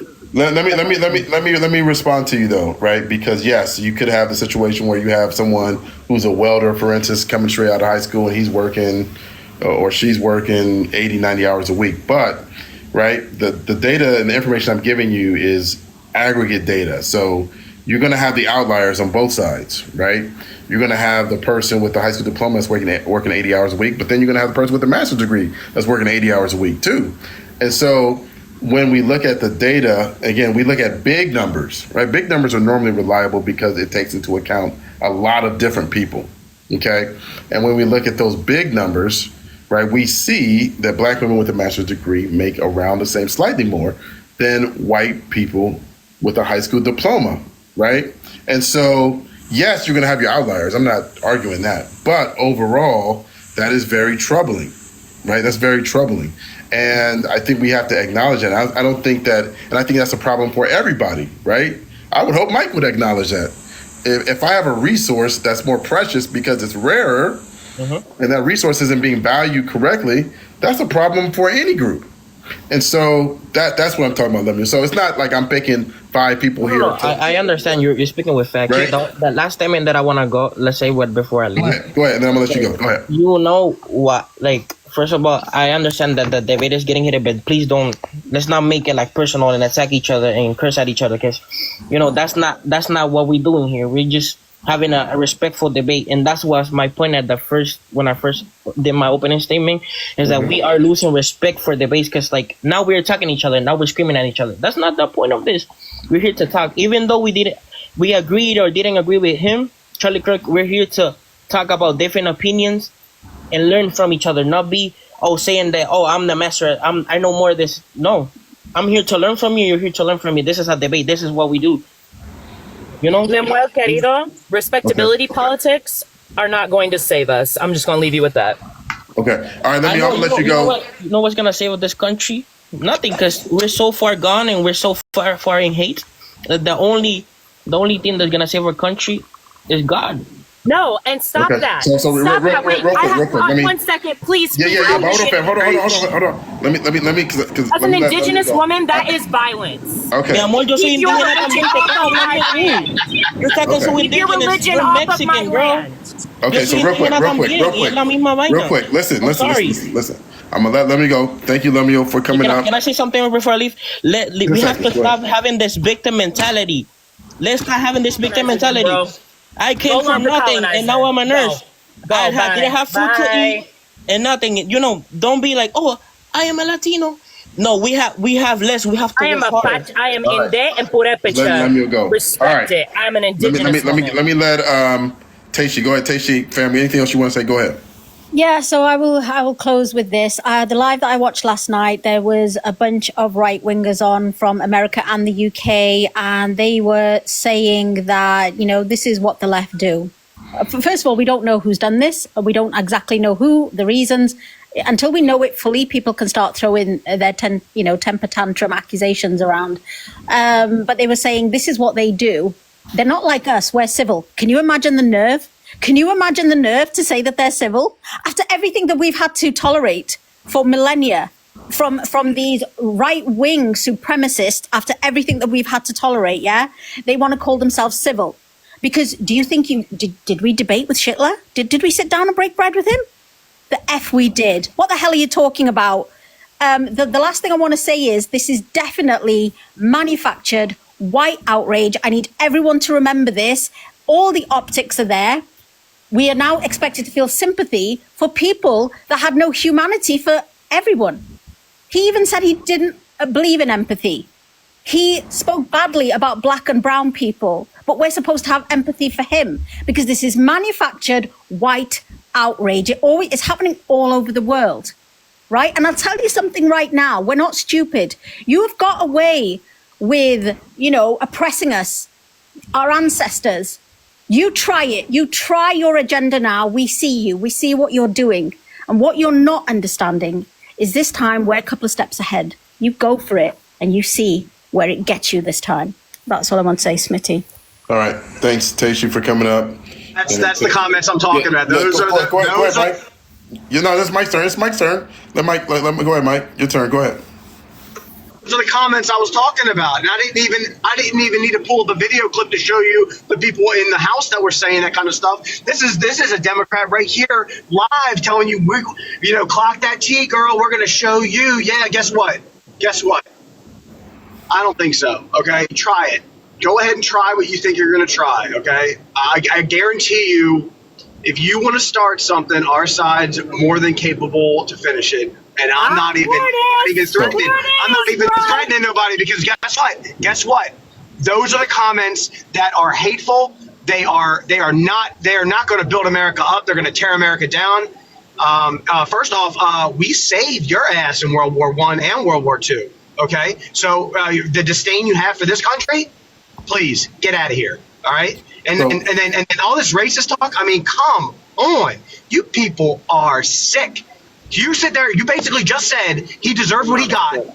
You just said hold on. We're on to you. Come on.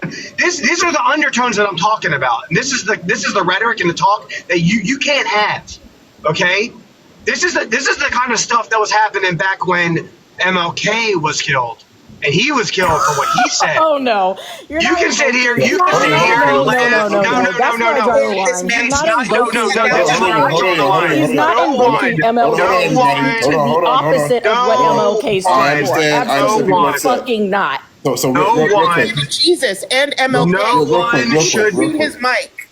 Real quick. Okay. Here's what I'm trying to understand, Mike. Right. Again, I go back to the point that I made before, right? And then we could, it's clearly folks want to have this discussion around Martin Luther King versus Charlie Kirk. But I didn't hear anything that Taishi was saying. She dropped, obviously. I didn't hear anything that she said that was like, oh, pick up your, pew-pews and this and that and, go out and, find the first person you suspect that agreed with Charlie Kirk and do something to them. But you, right, took what she said and assumed that. And I'm not going to say this about you personally, Mike. Okay. Let's just go over TikTok. What are your bags? What are your bags? Mute his mic. What are your bags? It's you people that are talking. Hold on, Mike. I'm going to let you finish. And then I do want to get Renee and Callie in here. Because I feel like some on the right, okay, are looking at people, right, on the left that are upset, that are not, that are apathetic or whatever. Somebody's got an echo. Can y'all mute if y'all don't mind? Oh, I'm sorry. Thank you. I feel like a lot of y'all are not necessarily wanting peace and stability in America, but you're wanting peace and stability of your own conscience. And what happens is when people on the left bring up things that are wrong, right? And then this happens to Charlie Kirk. You're like, oh, okay, cool. Now those things that I know are kind of wrong, right? Now I can feel good about doing it because look what happened to Charlie Kirk, right? As opposed to recognizing, right, that the people, that many on the left are just trying to say that, hey, you know what, when it comes to undocumented immigrants, this is wrong how we treat them. When it comes to, folks in Palestine, it's wrong how we treat them. And so that to me is really, I feel like what is going on is you're looking for peace of your own conscience to support some of these things that you know are wrong. Go ahead, Mike. I feel you're doing the same thing because okay. I'll tell you one thing. Okay, wait a minute now. Let's look at this. Let's look at the guy who shot the CEO up in New York. He was a Democrat. He was deranged. He had mental illness. I am talking. I'm talking, and you're not. I'm talking, and you're not. You're cutting into my 22 seconds, girl. Come on now. Filibuster of Mike. So other people should be allowed to talk. Okay, well, guess what? He said I could. Go ahead. Let's do this. I'm sorry. I have been listening to this man filibuster for the last half an hour, 45 minutes. Mike is not the owner of this panel. And if I was the mod on this panel, he would have been muted 20 times since he started. I'm sorry. This man is frustrating. He has taken over the panel and it has become the Mike show. I'm tired of it. It is the Mike show. Mute his mic.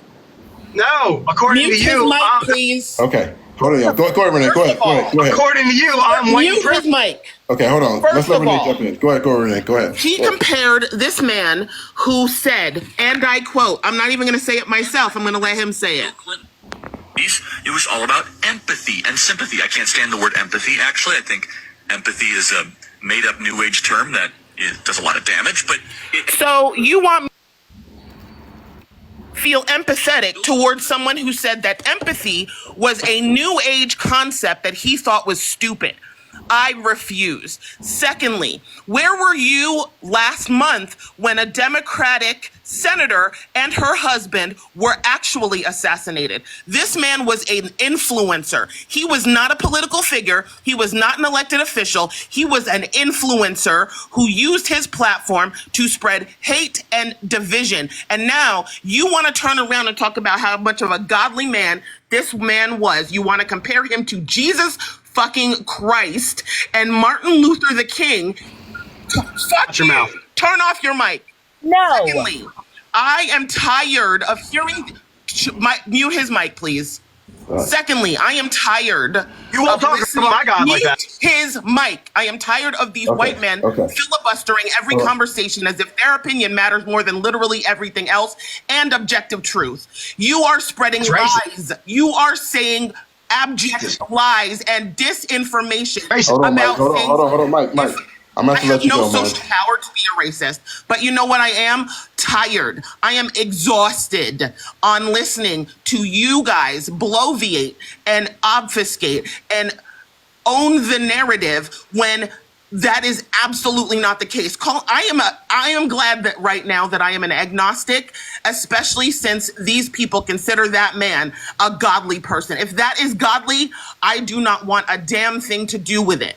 I am sorry. This is, I can't even, I'm sorry, but like, I know, Smitty, I'm sorry that I'm screaming, but I can't, I just sat here listening to this man talk for an hour about bullshit and lies. Like, all of it is, I can't even go through the list of lies. That I am not godly, because if that is what your God is, I don't want anything to do with it. I left the church mad long ago because I do not consider myself a member of a culture that is okay with the kinds of rhetoric that he spouted so long as he put Jesus in it. I unfriended somebody that I was friends with since high school yesterday because he had the nerve to be like, oh, well, he exalted God in all things, so that makes him a godly man. How is he exalting God while he's telling people that, you know, black women don't have the mental capacity to process things? How is he a godly person when he's telling people that empathy and compassion are weaknesses? How is he a godly man when he is telling us that there are acceptable children's lives lost so long as it protects the rights to gun ownership? Fuck him. I'm sorry for my language.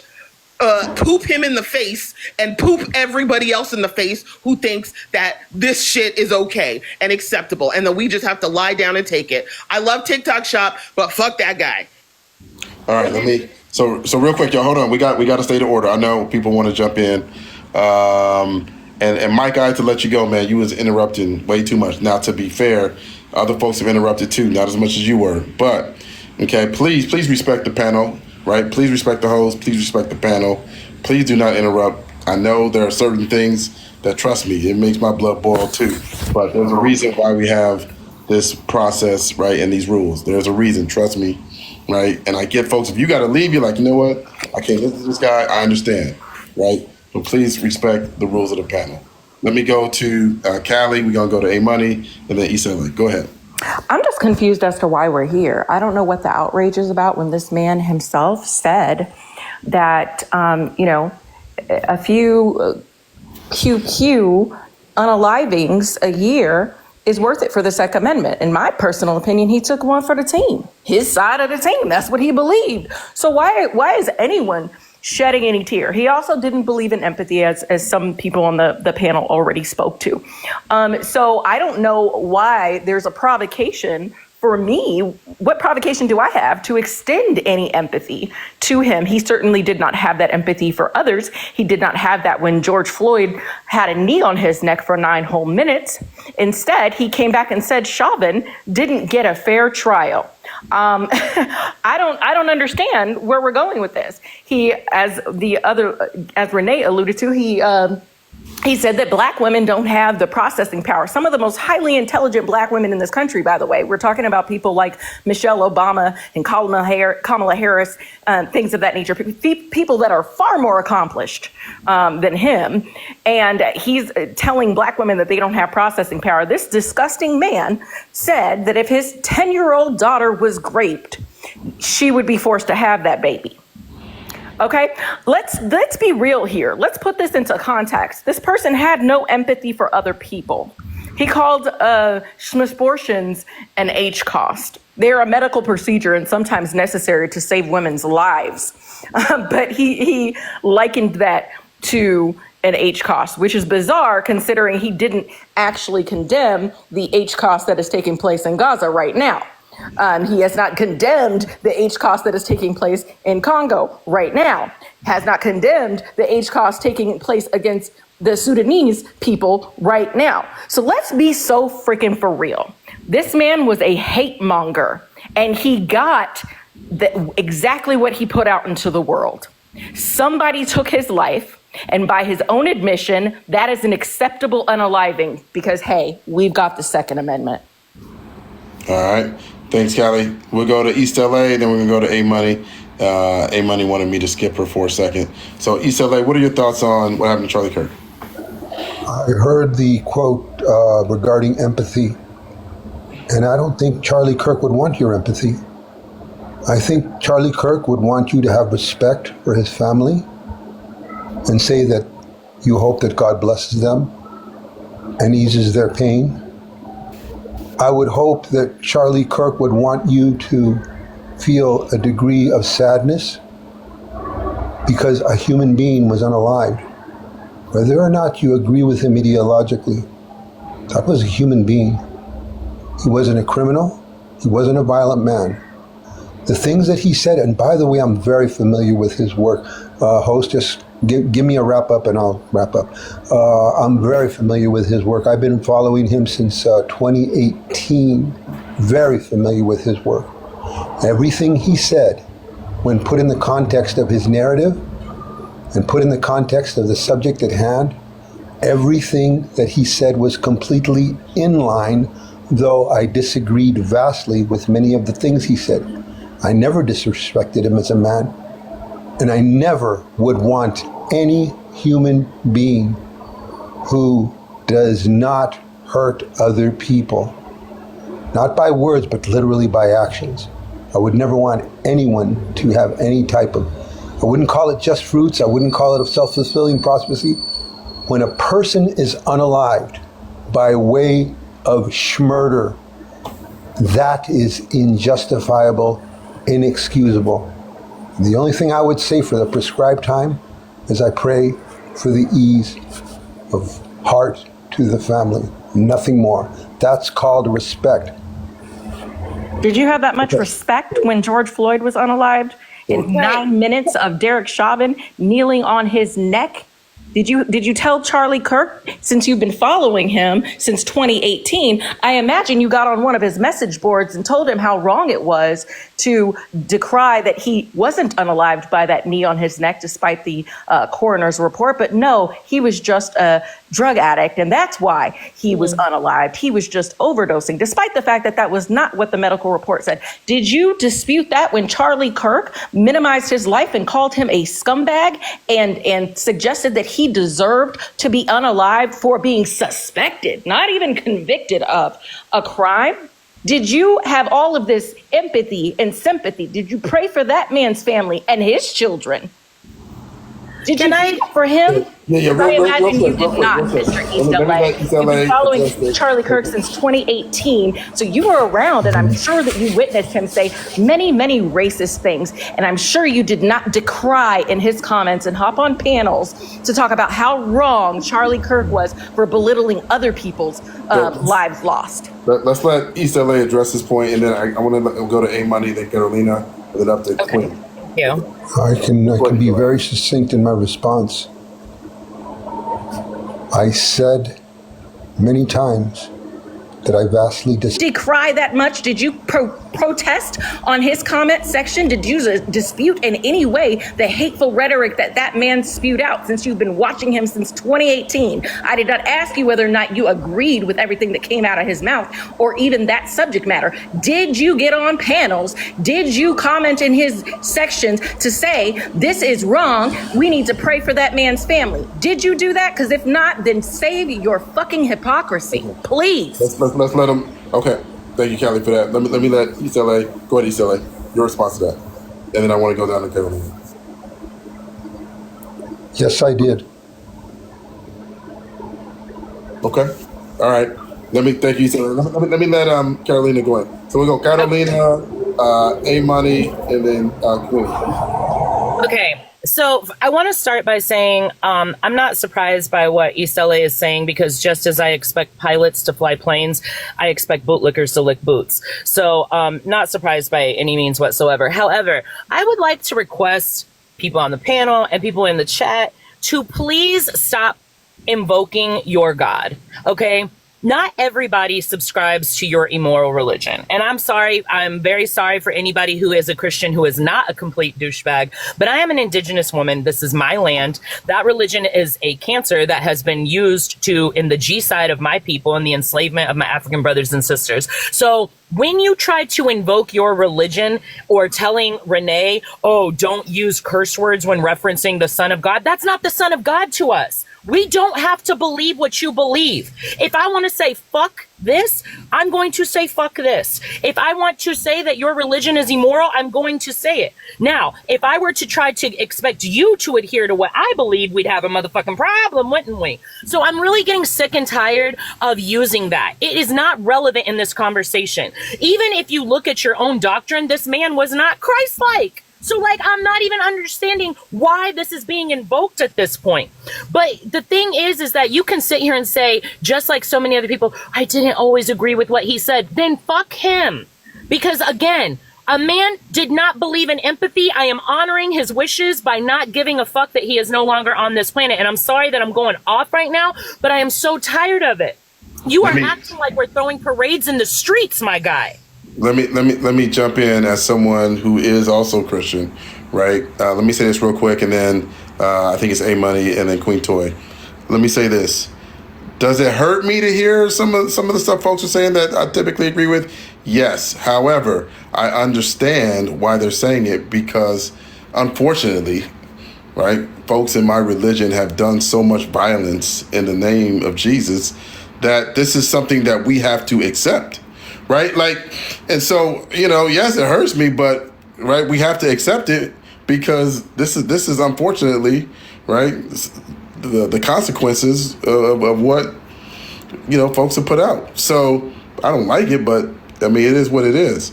Let me go to A Money and then Queen Toy. You add me to the roster, please. Add me to the line. My hand is raised.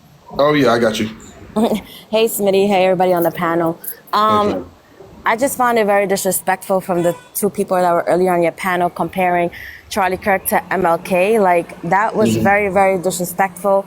And as far as empathy goes, I have no empathy or sympathy for Charlie Kirk nor his wife. His wife knew exactly kind of guy she laid in bed with, to be honest. The only sympathy people will get from me is for his kids. I have sympathy for his kids. That's the only people that I have sympathy for, because them kids didn't know that their father was a POS, to be honest. And yeah, I Southern Fried Cali, East LA, he answered your question with a yes, but he's such a liar. He did not stand up. He did not go into Charlie Kirk's comment section or any of that. We all know this for a fact, because he in fact is a racist himself. So that's, Cali said everything I wanted to say, to be honest. Big W to Cali, but yes, Smitty, that's my stance on that. Okay. Thank you, A Money. Let me go to Queen Toy. Queen Toy, how are you? Can you skip me really quickly? Oh, absolutely. Yeah, let me go to Renee. I think Renee was next. Go ahead, Renee. Yeah, so apologies to my Christian brethren and sestrin. I do not mean to offend y'all, but as Smitty said, there are way too many people in your particular flock who feel entitled to A, tell other people how they should live their lives, and B, tell other people that they are horrible because of the things that they cannot change about themselves, such as their gender and gender identity and sexuality, you know. Secondly, it's been very illuminating, to say the least, what has been going on to me in the modern church. And I say this as someone who half my family is clergy on both sides. My grandfather was a minister in Africa. You know, like I grew up in the church. Okay. Charlie Kirk called himself a Christian while preaching that empathy was a bad thing. Jesus Christ was one of the most empathetic person. And that Mike person who was up on the panel before talking about, oh, in the scripture it said XYZ and I'm going to turn people against. I mean, what about that is Christian? What about that is what Jesus taught? I read the Bible cover to cover. The only reason I left the church is because of modern day Christians. So I really need people to understand that if you actually wanted to bring people into your church, you would change the way you behave as a human being. And you would not be sitting on these panels talking about, oh, Charlie Kirk was such a good person and he didn't harm anybody. He harmed millions of people. Just because they are black does not mean that our feelings don't matter. He psychically damaged the family of George Floyd by minimizing the death of their husband and father. He tortured communities. He harmed every college campus that he went to. He harmed the minds and spirits of people that y'all think are, oh, they're just kids. No, he harmed them. He damaged an entire generation of college age men and women. And y'all want me to then turn around and what? I'm supposed to cry? I'm supposed to be upset that somebody who said things like, you know, I don't have the processing power with which to understand, you know, the world around me. I'm supposed to feel bad that he's no longer here spreading that filth about black women. I'm supposed to feel sad that he's not here to say that children are acceptable losses because he wants to be able to have an AR-15. No, thank you. I am just going to follow the teachings of Charlie Kirk and lose my fucking empathy for him. That's where I land my plane. All right. Thank you, Renee. We might have a space for one more person. So there are people, real quick, in the comments that are like, hey, you know, the far left has gone mad and the far left has gone crazy. I guess I'm a little confused by that reaction because what I'm hearing, okay, I'm hearing people that are reacting to the rhetoric that Charlie Kirk pushed out. Hold on, fam. Yeah, real quick. Right? And it's a reaction. Like, I could see if this was somebody that didn't say anything, didn't do anything, and, you know, he's a white male, and then people just jumped on him. They didn't know where he stood. I can understand, like, okay, wow, they've gone mad. You know, they're just jumping on anybody. But I guess for those folks saying that, isn't it different when it's a reaction? Right? This is a reaction, right? And it's not even really, for most, it's not even really celebrating for most. It's apathy. Like, we have been trying to, as I said before, right, we have been trying to come to the table to have these discussions because we see the violence in America, because the violence has been disproportionately impacting the communities that a lot of these folks are from.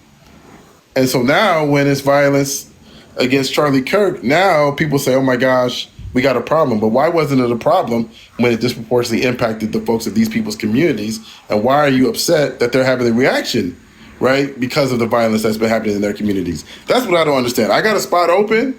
I would love somebody to come up in that last spot that could clarify it, right? Clarify that.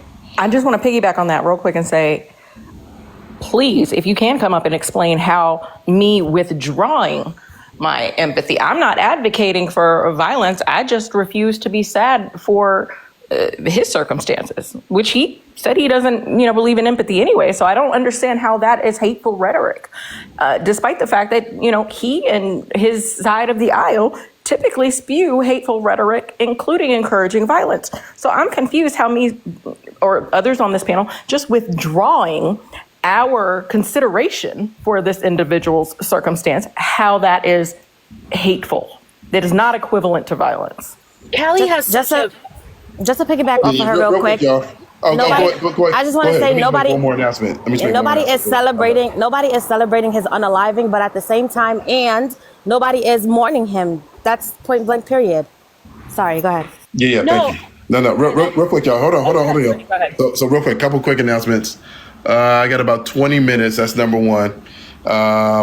Number two, I saw a whole lot of people request. If you're in the request to address the point that I just made, or again, you feel like, hey, this panel is, lost or whatever, you want to come in and respectfully debate, put a 1. Okay, just put a 1. Just if you're in the request, put a 1, then I can get you up. I got one spot available for a person that holds those viewpoints. Go ahead. Yeah, and I was just like, Callie hit this on the nail, and this is what's crazy to me is that making off-color remarks, because again, how we deal, especially as oppressed people in this country, we deal with dark humor. It is what it is, right? This does not equate to advocating for violence. So many people who were up against Charlie Kirk are getting unaliving threats. You saw Mike up here talking about, we ready, like, y'all want to go with us? Wasn't nobody talking about coming for that man? But this is where they go to directly because they are inherently violent. And so while we're over here just showing apathy and saying, well, shit, a white supremacist has gone off of this earth. What's for dinner, bro?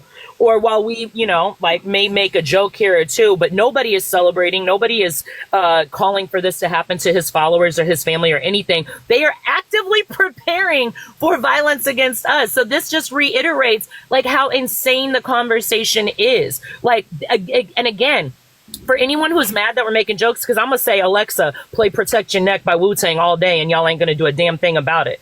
And the thing is, y'all made the most disgusting memes and videos about George Floyd, Philando Castile, Breonna Taylor, all of these people who were unalive due to political violence, as was pointed out before. And you have no empathy for those families. These are not people who were in the public eye. Charlie Kirk knew what he was doing. He asked for this. This is what, and again, I think we said it before, and I said it yesterday, live by the sword, die by the sword. That man went out the way that he wanted. And again, he would not want us to feel sorry for him. So rest in ashes. All right. Let me go up to Alexis, and then I got somebody else I want to bring up here in a second as well. But Alexis, can you address why some folks feel that, hey, you know what, the progressives have lost their mind on this one, and folks are wrong for how they're reacting? I would love to hear your perspective on that. Go ahead, Alexis. Your thoughts. So, go ahead. Hi. Good morning. I'm Gen Z, so I feel like it's been a bit interesting growing up and everybody having opinions. And I think that in this particular, moment of what happened, it is a bit different. Because I do understand everybody has their opinion. Everybody has the way that they feel.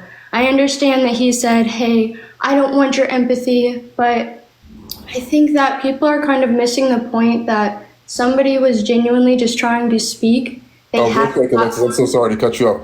Are you, how old are you? 23. Okay. What year were you born? 2002. Okay, go ahead. So. Let's make sure. Yeah, sorry. No, you're good. You just gotta make sure you're 18. Go ahead. People should be able to speak their opinion no matter what the opinion is. And I think the issue and the huge problem that people are missing is somebody was killed because they were genuinely just speaking about things that other people didn't agree with. I watched some of the videos that, people were saying were awful and he was just a disgusting man for, and it was really upsetting to me because it was genuinely things like pro-life, having gun rights. Our Second Amendment is here just in case the government goes erratic. So people trying to take it away is a little terrifying to me because, if the government goes crazy, I want to be able to protect myself. And so I think when he was trying to say, yes, things are going to happen and people are going to get killed, I don't think that it shouldn't take away from the fact that we need to be able to protect ourselves, especially today.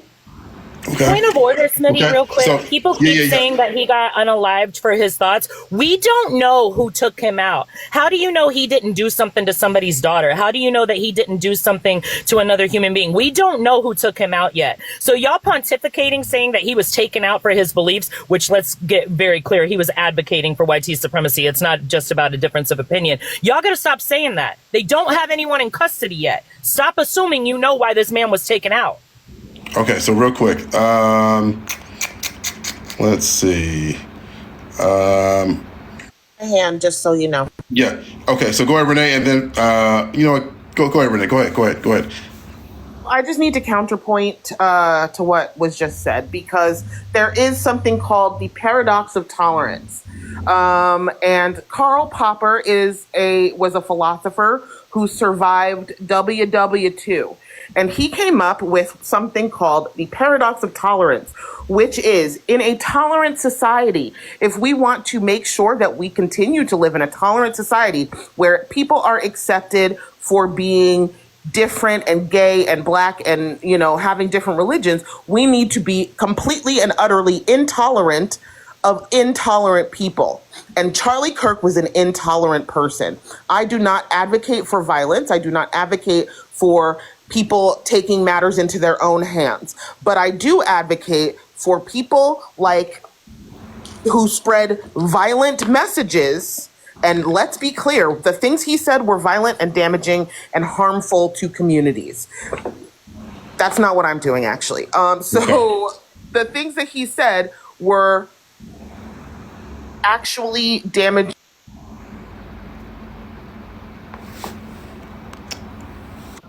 by the fact that he helped to elect the current administration, which is running through everyone's civil liberties like a hot knife through butter.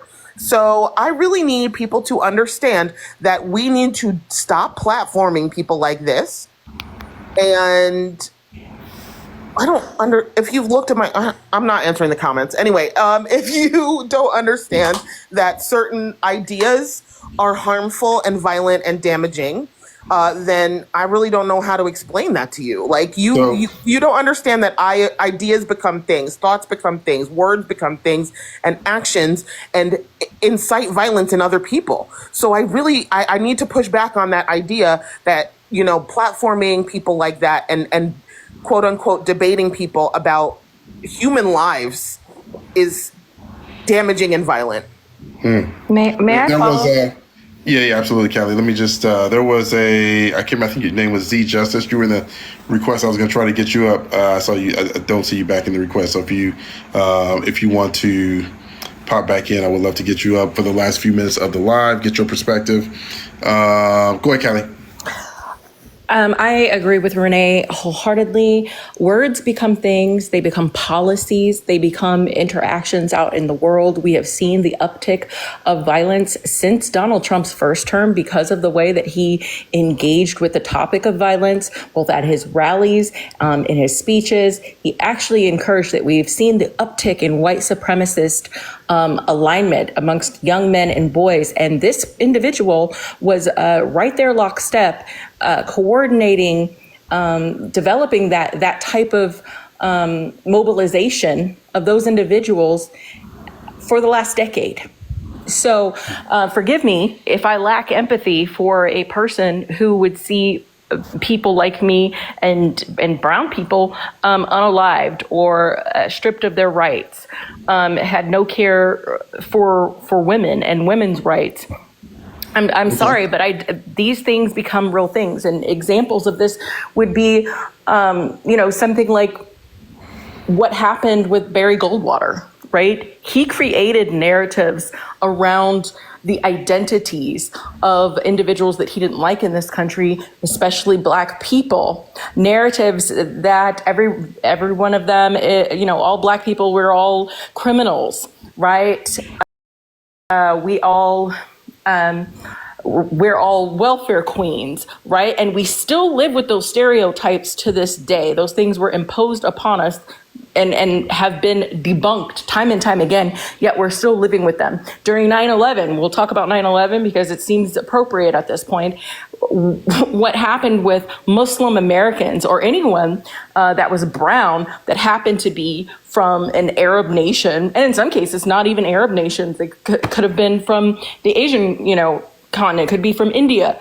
Anyone wearing any sort of head covering was assumed to be a theist, right? And that is the narrative that lived and lived and lived and is still being debunked very slowly in our society, and it's been over 20 years now. So let's be clear. People spewing hateful rhetoric is violence. In response to those things, right, we saw mosques defaced and stuff. We saw people being physically harmed, right, in response to hateful rhetoric that was put out about a whole demographic of people that was really only relevant to a small fraction of individuals. So let's stop pretending that what we say and how people begin to perceive others as the enemy has nothing to do with actual physical violence. Those words are the precursor to physical violence. That's why Hitler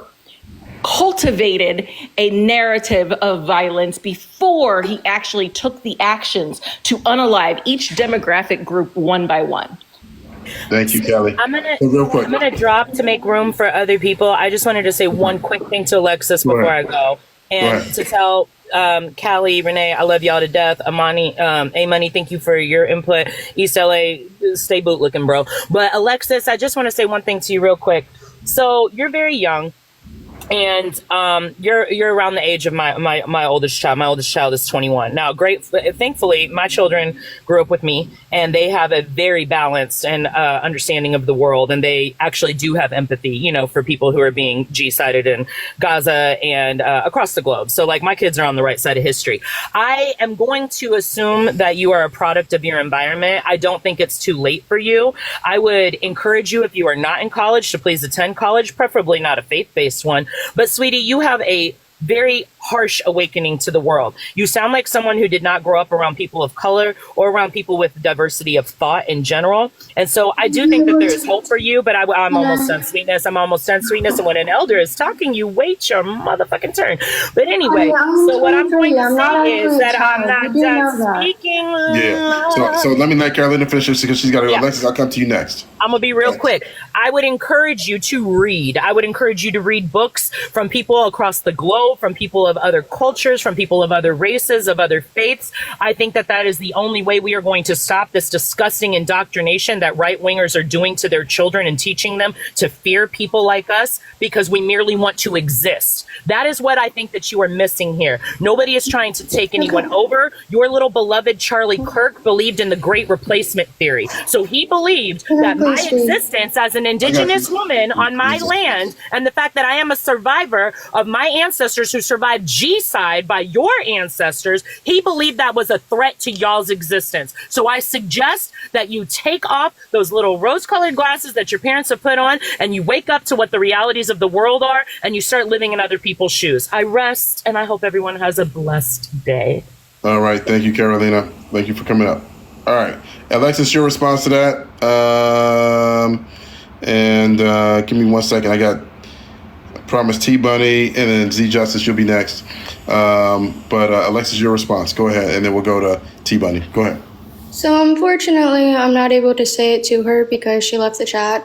But it is really upsetting because just as they talk about people kind of putting, images on people, just as, you hear a young voice, just as you see the little, Bubbles character, people don't take me serious. And my dad, personally, I did grow up on welfare. I lost him when I was 6 to an OD.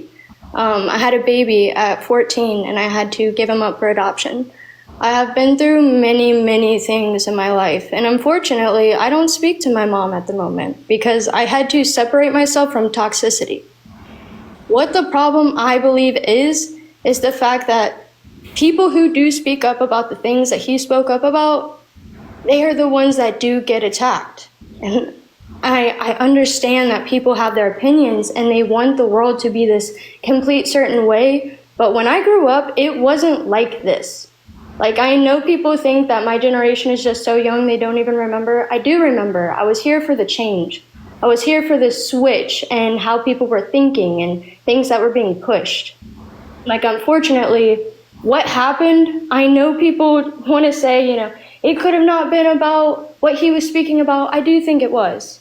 And the problem is, anybody should be able to speak about what they want to and not be killed over it. Again, speculation. You don't know the motivation. You don't know why he was unalive. You don't know the political party of the unalive. And you're going to ignore everything else I said? When They haven't arrested anyone. Let me do this, y'all. Let me do The this. Trump QQer was a Republican. So You're you guys ignoring are everything else I just said. You Okay, guys hold on, y'all. Real quick. and you create a narrative that does not make sense. You're doing it based on preconceived notions, and you need to stop that. Okay, hold on. Smitty. All right, let me come in. Okay, so to Callie's point, we don't know, and this was what I mentioned, Alexis. You might not have been here when I said this, but right, we don't know who did it, and so how can folks finger point?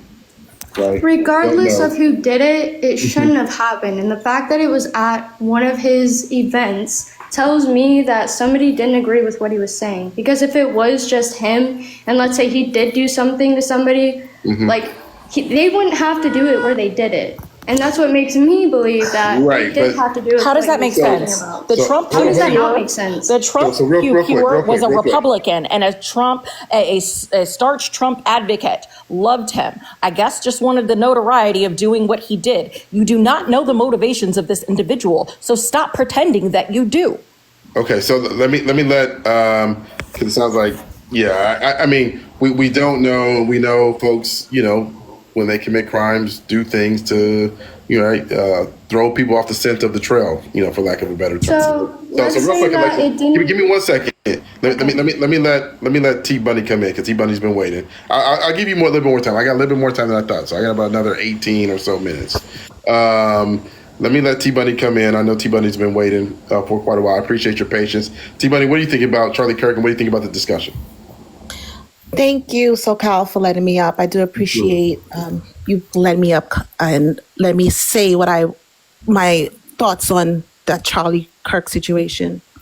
I just want to preface this by saying that I was once a Democrat, longtime Democrat, but I no longer am involved with that party. And yesterday, looking at all of the social media posts on the Democratic Party, it shows me why I left, because the Democratic Party is full of hypocrites. We sit back and we talk about, Charlie Kirk was saying hateful things. There were also hateful things coming from the left as well. No one deserved to be murdered, period. I don't care if you're a Christian, a Muslim, or whatever you are, especially Christians that I hear on this panel that's saying they have no empathy. I think that's so disgraceful. A person died off of something or whatever because another person decided to kill them in a speech where he wasn't committing any crimes against someone else. He died because he was speaking to other, college students to just incite them on whatever he believes. So for them to for the left to sit back and say, oh, you know what? I have no empathy. I'm laughing. I'm cheering. That is so demonic and evil that I'm a Christian and I know I'm not siding for the right. I'm not siding for the left. But what I know is that if someone is murdered, I feel empathy for the family. I feel empathy for the person, for their children. I feel empathy for the life of someone that has passed away. He was 31 years old on this earth.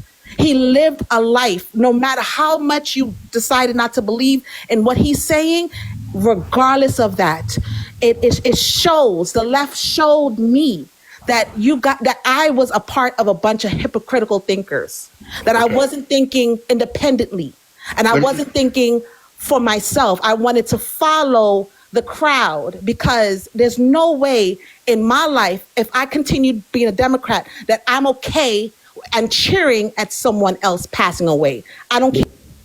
So hold on real quick. Hold on. Let's T-Bunny, I have a question for you. So I don't know if you were here when I posed this kind of, hypothetical, right? When I said, hey, what if there was, I mean, there definitely are people in America, right? Black parents or black children whose parents or children are pilots. And if they heard what Charlie Kirk said about, hey, if I got on a plane and it's a black pilot, I'm going to be a little concerned because I don't know if he has the qualifications, right? Do you feel that those people, do you feel negative if those people don't display empathy towards him? How do you feel about that, T-Bunny? Go ahead, and then I want to let whoever's been waiting the longest. I think it's Renee or A Money. I think it's A Money. What do you think about that specific situation in regards to empathy? Go ahead, T-Bunny. Oh, we might have to hold on. Oh, sorry, I just muted. Go ahead. Try it again. Sorry. Go ahead. However he felt about other races, that's his belief. I am not going to say it's something that he should say, but it's America. This is the country we live in. People have a right to say and feel how they want. But as far as if he doesn't pay no empathy, he doesn't pay none of my bills. He doesn't do anything for me. But if something was to happen to, God forbid, something was to happen to me and he's like, I don't feel no empathy for this black woman, I don't want to expect him to feel that way. I wouldn't expect him to feel that way. But it would be wrong of him as a Christian, as a person who believes in good values and good faith. I guarantee you he would feel empathy to someone that God forbid come into my life and murders me. So there's a difference between what somebody's saying as opposed to what someone's actions are. And for the Democratic Party to sit back and the lady that just dropped whatever, Alexis, don't believe nothing that lady just told you. Live your life. You have your own experiences. You go ahead and research, do whatever you need to do and follow whatever you believe in, because this is America. We have a right to do so. All right, let me do this. Let me go to, actually, East LA wants the final word, so I'm going to give East LA that opportunity, and then we're going to go to A Money. And then A Money, since I got to let you go too, because I do want to let a couple people up before I got to go. Go ahead. You can drop me now because I wanted to give my seat up to Patty Another anyway. I'll keep my comments to myself about T-Bunny, but I do want to say people like to use Christianity whenever they please. It's funny to me. But you can drop me down. Right. Just like you guys were using Christianity. Anyway, girl, bye. Just like bye. you guys were. Girl, yeah, bye. Bye. Okay. Okay, let me let E-Money. Let me let East LA. Well, she talked about Christianity, but before I got in this panel, the reason why I got in this panel was because they were talking about Christianity and how they don't express empathy. But then when I talk about it, all of a sudden, you got words for me, and people use Christianity as a clutch. You guys were just doing that. So how come now when I'm approaching it in the way thinking the way you guys are thinking, but I'm like flipping it, you guys are now saying I'm using Christianity as a clutch? That's not at all what happened, and you just decided to cut somebody else off. Let's do this. I'm sorry. My bad. I don't think it's so real quick. And East LA, I'm gonna come to you. Let me pose something to you, T-Bunny, in regards to empathy. I don't think it is that progressives are not having empathy, right? Because it was, obviously what happened to Charlie Kirk happened to him, but there were a lot of people that were there as well that witnessed it. A mutual of mine was 40 yards away from Charlie Kirk when it happened to him. And so I think a lot of folks have empathy towards the situation. Some have empathy towards his family. I think most, if not all, have empathy towards his children. I think people have empathy where I would probably surmise that a lot of people in this chat and in this panel have an increased amount of empathy is towards the individuals in marginalized communities who are much more unsafe today than they were yesterday, right? Because the reality is there will be retaliation. Now, do I think it's necessarily people roving, going around, unaliving people with rifles? I don't necessarily think it's going to be like that. But are the odds of more damaging, aggressive bills towards marginalized people go up? Yes, I think those odds have gone up from yesterday. I think the odds of horrible Supreme Court decisions have probably gone up. So, and I think T-Bunny, you would agree. I think with this as a black woman, why is it that marginalized communities are always characterized as not having empathy when, in fact, I would argue most marginalized communities have the most empathy, right? It's just, and so I think that's the rhetoric that I think is kind of harmful. That's like, these but you can see it right now. The marginalized communities are not having empathy at all for Charlie Kirk. At all. Yeah, I got you, Renee. I got you. Let me do this. Okay. Let me let East LA. East LA's got to go. Then Renee, I'll come to you. Go ahead.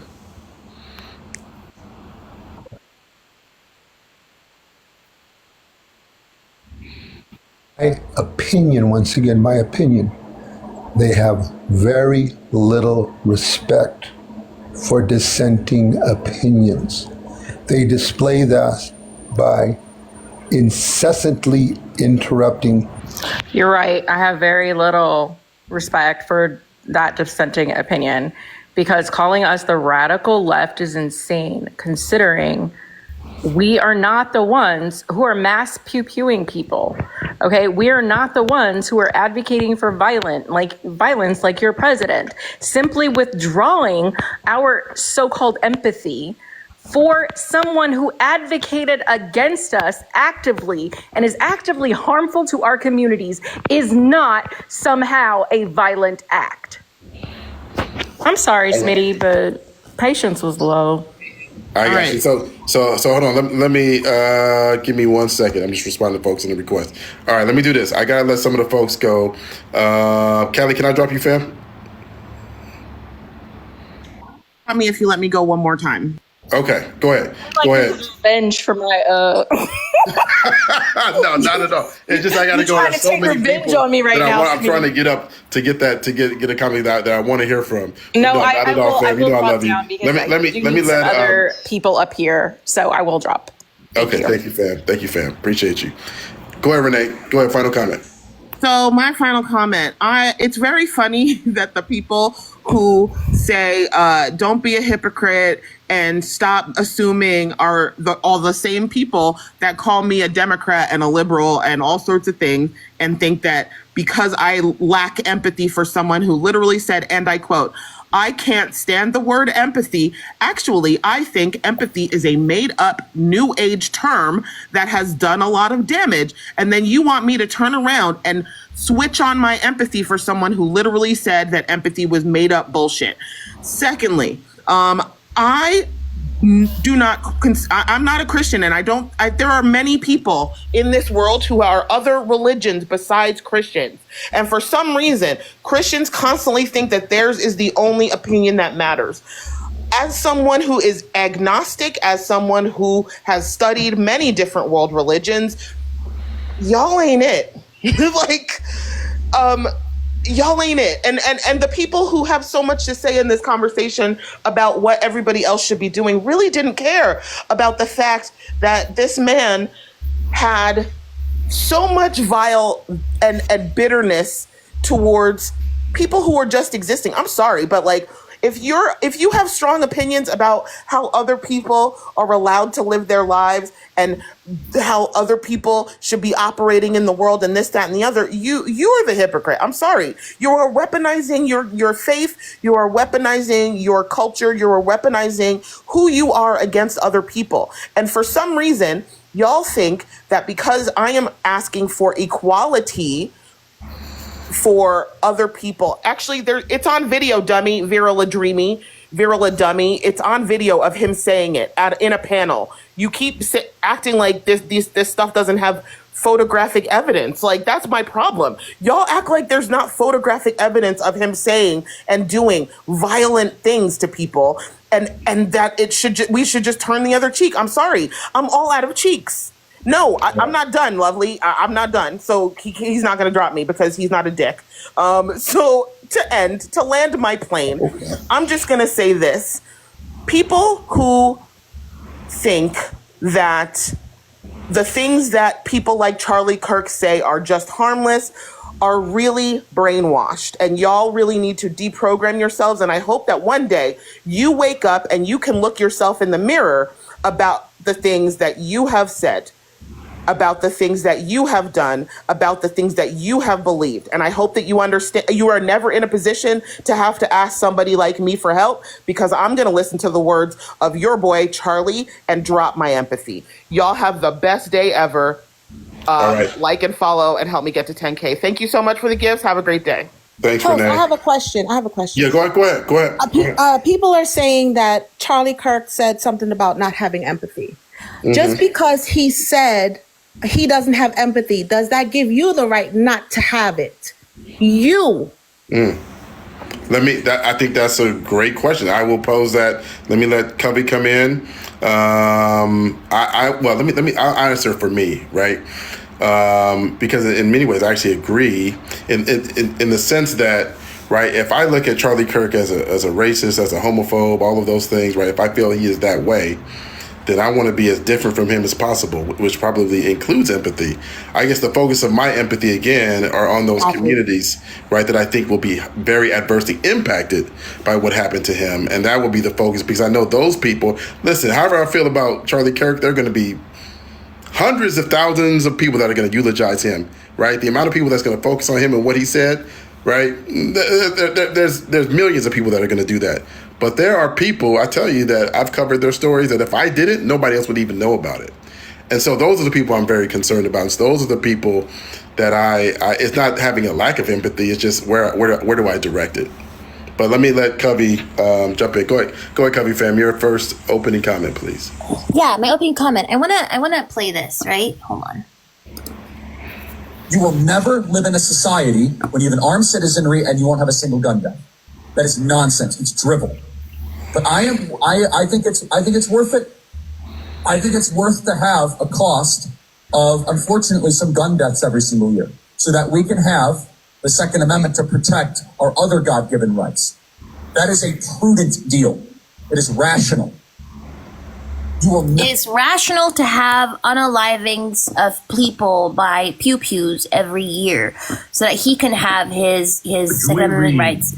What does he say here? Joy Reid and Michelle Obama and Sheila Jackson Lee and Ketanji Brown Jackson were affirmative action picks, we would have been called racist.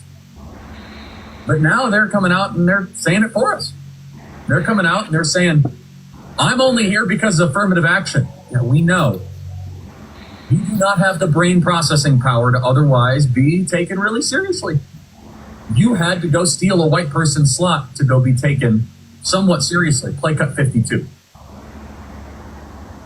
So black women had to take white men's jobs through affirmative action to be taken seriously because black That's not women what he don't was have saying. I don't their get that brain reference. processing power. I was on mute, T-Bunny.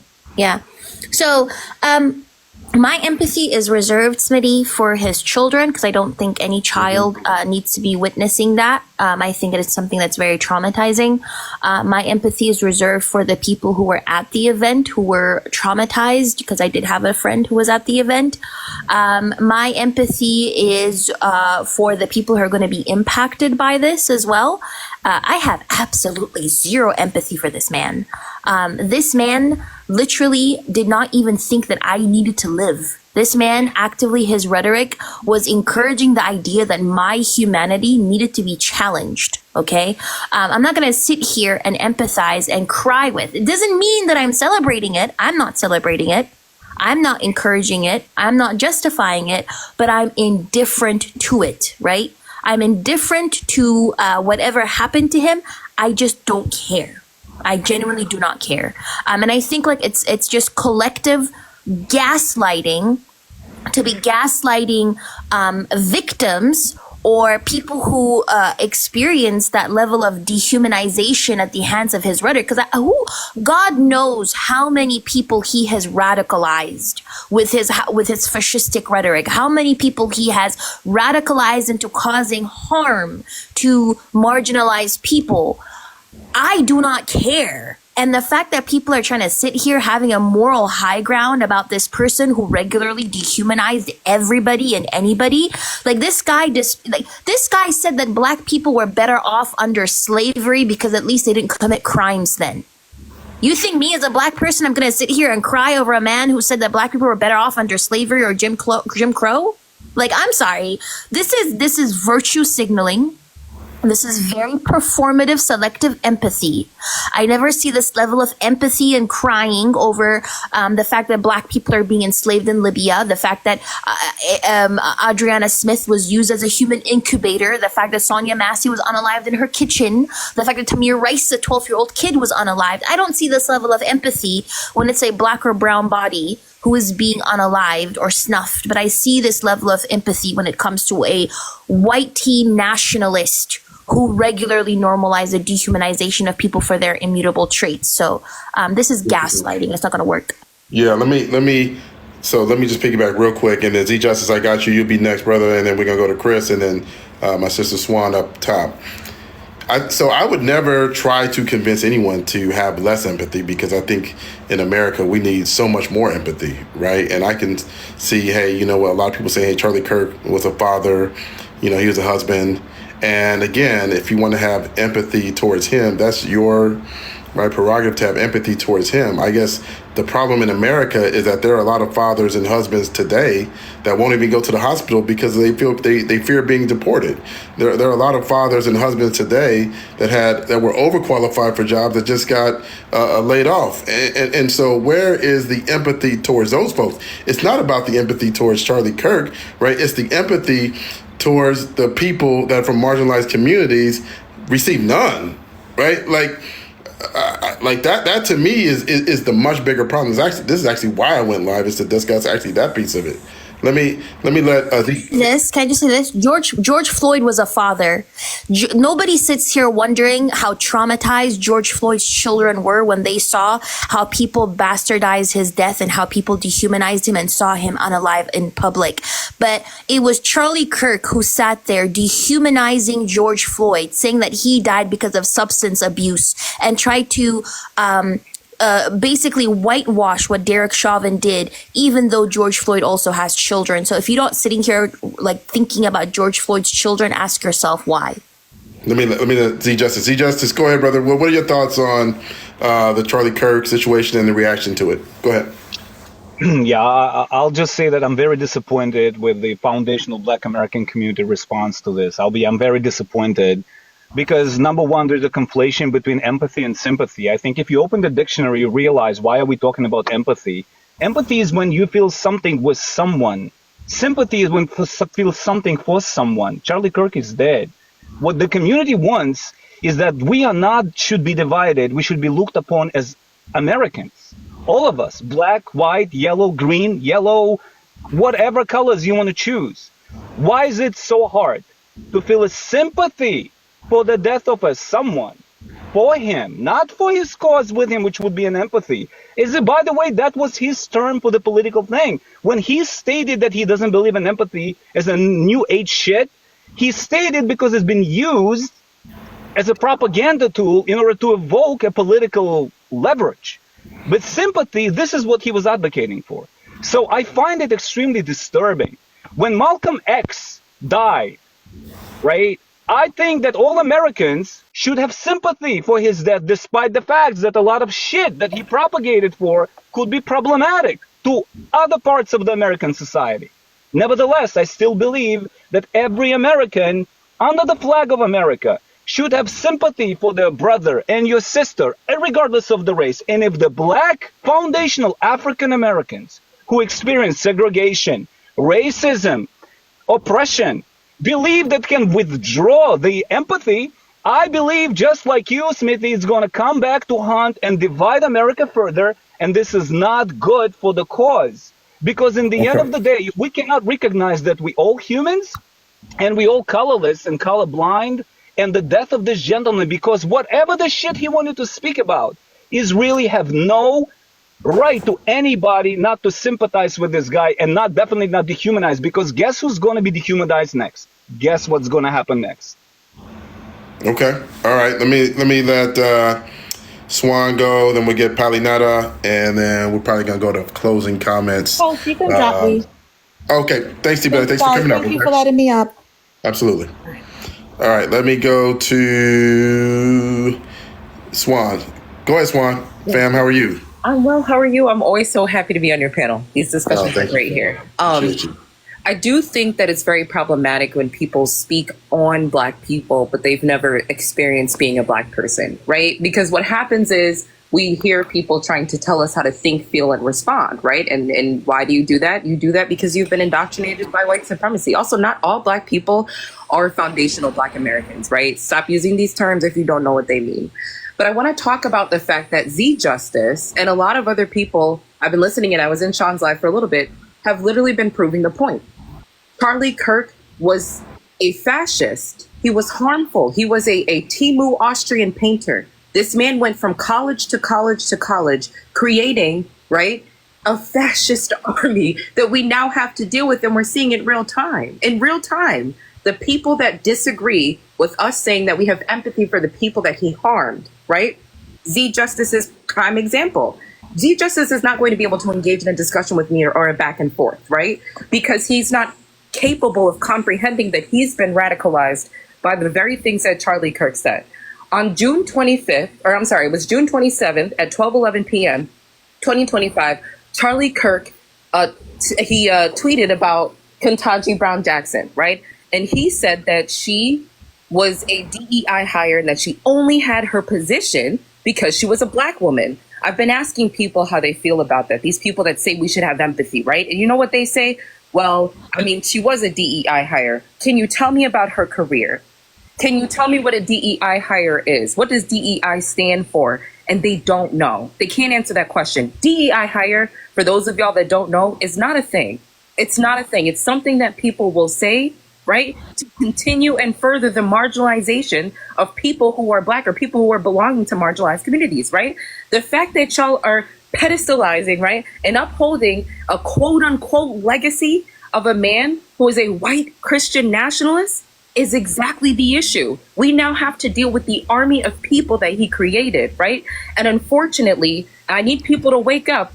It's not just the cishet white men, right, that are going to be peddling this nonsense. I'm seeing Black women do it. I'm seeing people who are LGBTQA do it. I am seeing so many people that have been radicalized by his harmful rhetoric. They don't even realize that they are pushing things that are harmful to themselves, right? The damage that he has caused people, and listen, hear me out. I do have to drop off to this. I know this is going to be a very problematic take for people. It is what it is. Cancel me if you have to. If we're going to talk about a man who said that he would be okay with forcing his child, trigger warning, if they were raped, to have the baby, right? Then those children are better off. Would we say, oh, it's unfortunate Jeffrey Dahmer was unalive because he had kids? Would we say it's unfortunate for somebody, you know, who's been out here doing problematic things? Now they have a chance to not follow in the harmful path that he laid out for so many other people to continue to harm us. And what have they done after this? His army that he created has turned it up. They've turned it up. We're in danger because of the things that he said. And they want us to have empathy for this person whose words are going to cause us to be unalived and harmed? Absolutely not. His children and his wife are better off without him. Then that's my personal opinion. I'll say that. I do have a couple minutes. I'll say if you let me. If you need to drop me, that's okay. But thank you for having me. I appreciate you. Thank you, Swan. We're going to go to Palinata, Queen Toy, then Rima. And we'll see where we are with time. Go ahead, Palinata. Hey, Smitty, how are you? Hey, fam. How are you? I'm okay. So I don't want to really talk about empathy or sympathy or what have you. Okay. I want to talk about how words and influence have consequences. And this is something that maybe some people are just not thinking about. Maybe they are, I'm not sure. And I just want to bring things to perspective. Has anyone heard of a girl by the name of Michelle Carter? Michelle Carter did not actually commit a crime, as in she did not unalive someone. But her words, her actions, her behavior, her convincing her boyfriend to commit schmooicide, she did, and she was convicted of that. Just like Charles Manson. Charles Manson did not actually unalive anyone, but the way he incited the violence, the way his words and the rhetoric that he was spewing caused people to do so, landed him in jail in 1971. What we're trying to say here is that words have consequences. And every single time he stepped, I'm talking specifically about Charlie Kirk, every time he stepped onto a college campus, all he did was, for the first usually 20, 30 minutes of him showing up, he only took questions from people that share his perspective. And that fueled the conversation, and it created more divisiveness.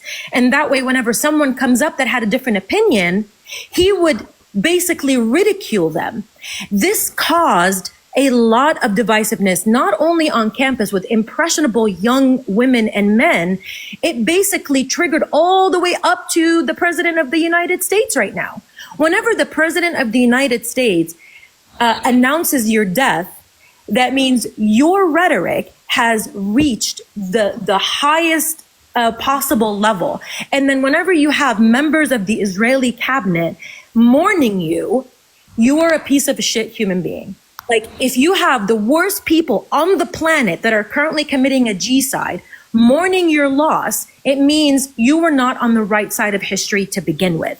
So I'm not here to say I feel bad, I don't feel bad. I am talking about how words matter, because the Palestinians are held accountable whenever we say free Palestine. We have Black Americans, whenever they're marching in the streets and saying, get your knee off of my neck, we are being told that we are inciting violence or we are terrorists, when we're not.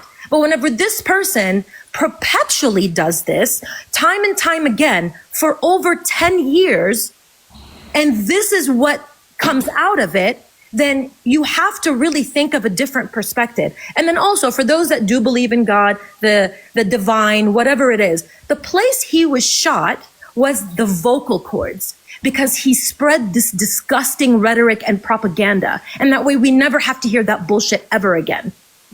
Let me let Queen Toy, then Rima, and again, let's see how much. Yeah, it's gonna be tight. It's probably gonna be the last two comments, y'all. Queen Toy, welcome to the panel. Your thoughts? Thank you for having me. Hello, everyone. Can you hear me well? I just want to make sure. Okay.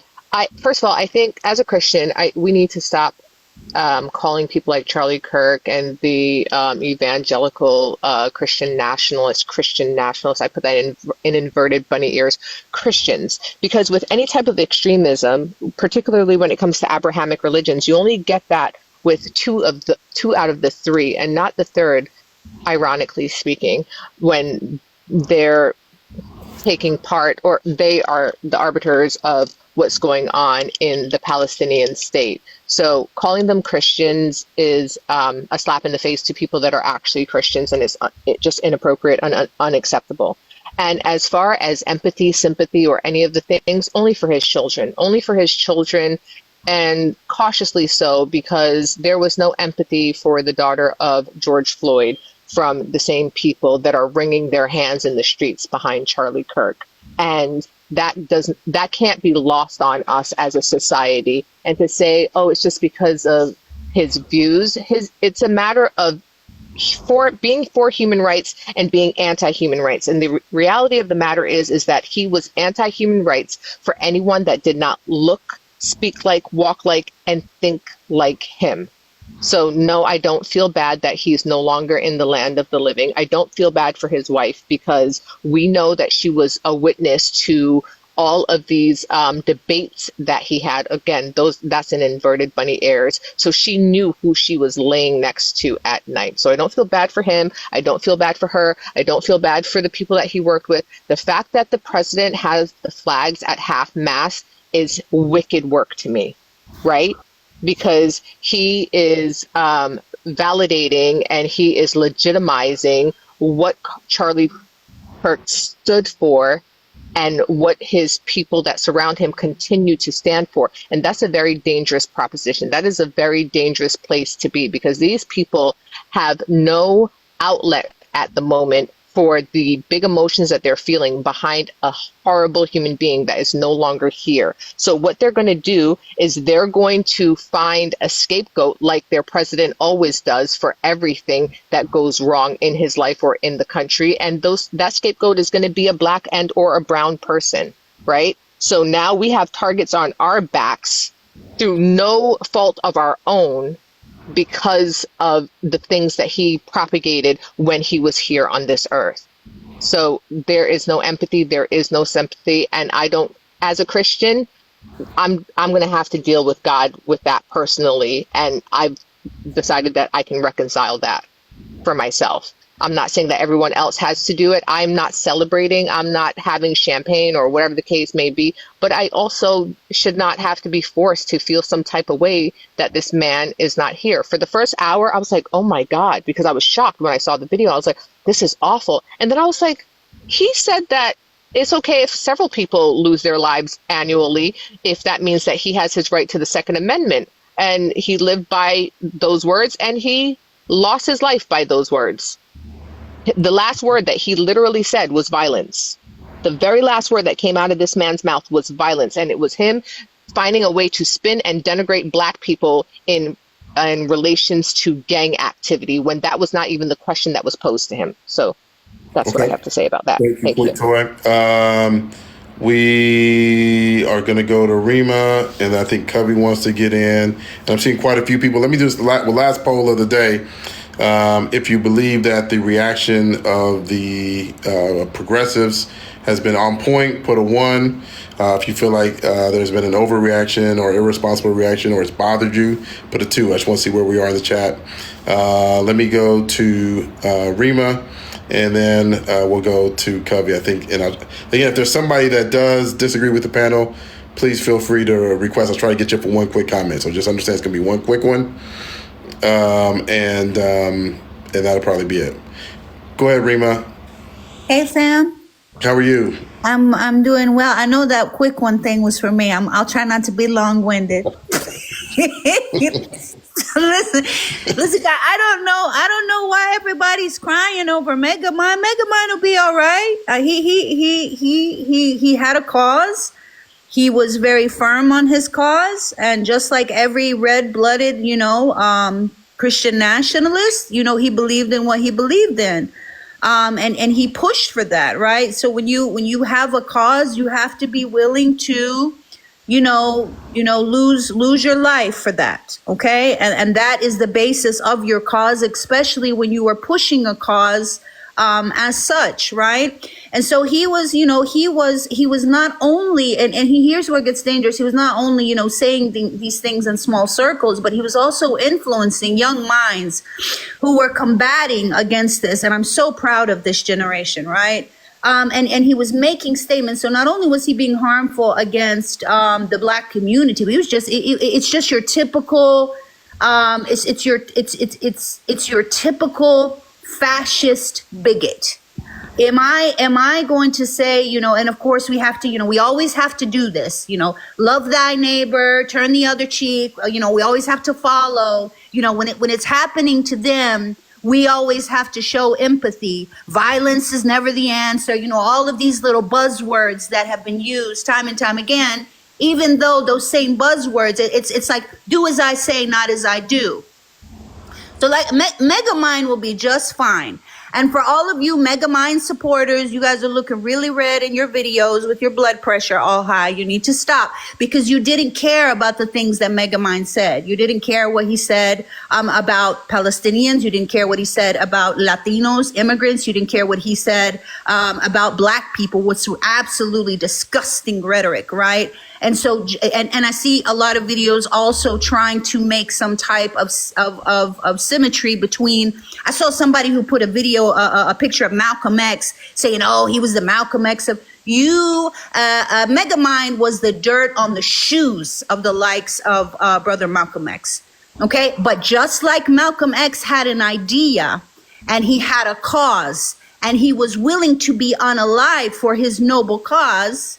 Well, I mean, I guess that's just what happens when you do these things. But one more thing, I just wanted to tie everything in together, Smitty.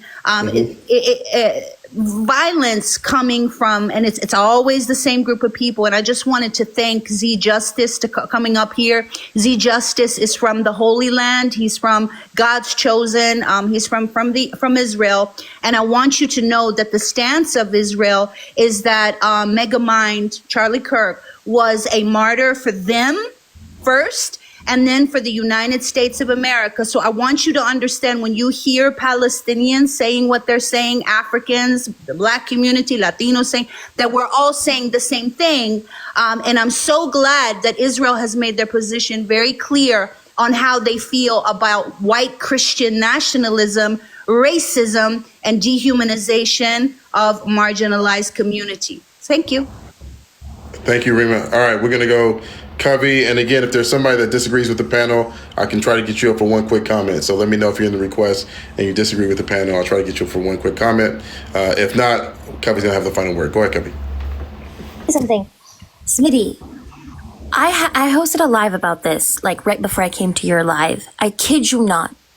I had an IDF soldier who claimed to have served in Lebanon and Palestine, who admitted to have had unalived people and showed like bloodied Palestinian passports on screen, tell me that I was evil and immoral because I said I was indifferent to Charlie Kirk. This is the level of gaslighting and delusion that I'm literally thinking, am I going crazy? When I am seeing people who are actively racist, when I'm seeing IDF soldiers, multiple of them coming up and telling me that, when I'm seeing people who justify the unaliving of marginalized people tell me that I am evil and I am immoral because I'm saying that me as a Black woman, I am not gonna cry or shed a single tear for this man, to me is so disgusting and it's ironic, and that's precisely why I am standing my ground. That's precisely why I'm not gonna back down when I'm saying this. I do not feel any empathy or sympathy or tears or whatever it is for a person like Charlie Kirk, because we live within a world that is ruled by necropolitics, right? That's what Akila Mbembe calls it, necropolitics, right? In that the powers that we live in determine who gets to live and who gets to die, who gets to be the living dead existing under total domination, who gets to sacrifice. And I don't want that type of world to be normalized. And God forbid, I will not allow anybody to gaslight me into thinking that that type of world is normal, where people who look like me are supposed to be the sacrificial lamb for the greater advancement of society. The last thing I wanted to say, is it okay if I plug something? Go ahead. Yeah. So in the link tree in my bio, there is a GoFundMe page of a 17-year-old Eritrean kid who is currently enslaved. Well, not enslaved, but he's currently stuck in Libya. He was enslaved when he was 14 years old. And he was born in 2008. He was released. He literally had his own torture video, was detained 7 times after even enslavement. He is currently 17 years old. He's stuck in Libya. He needs some type of help. He was separated from his family as well, so he doesn't even know where his mother is or his siblings are, right? They were taken away from him when he was 14 and when he was being sold into slavery, right? So if you want to help this 17-year-old Eritrean kid, the link tree is in my bio. It's the top link in my bio. Even if you don't have $1 or $5, which will literally, if everybody here donated just $1 or $5, you would literally meet the goal.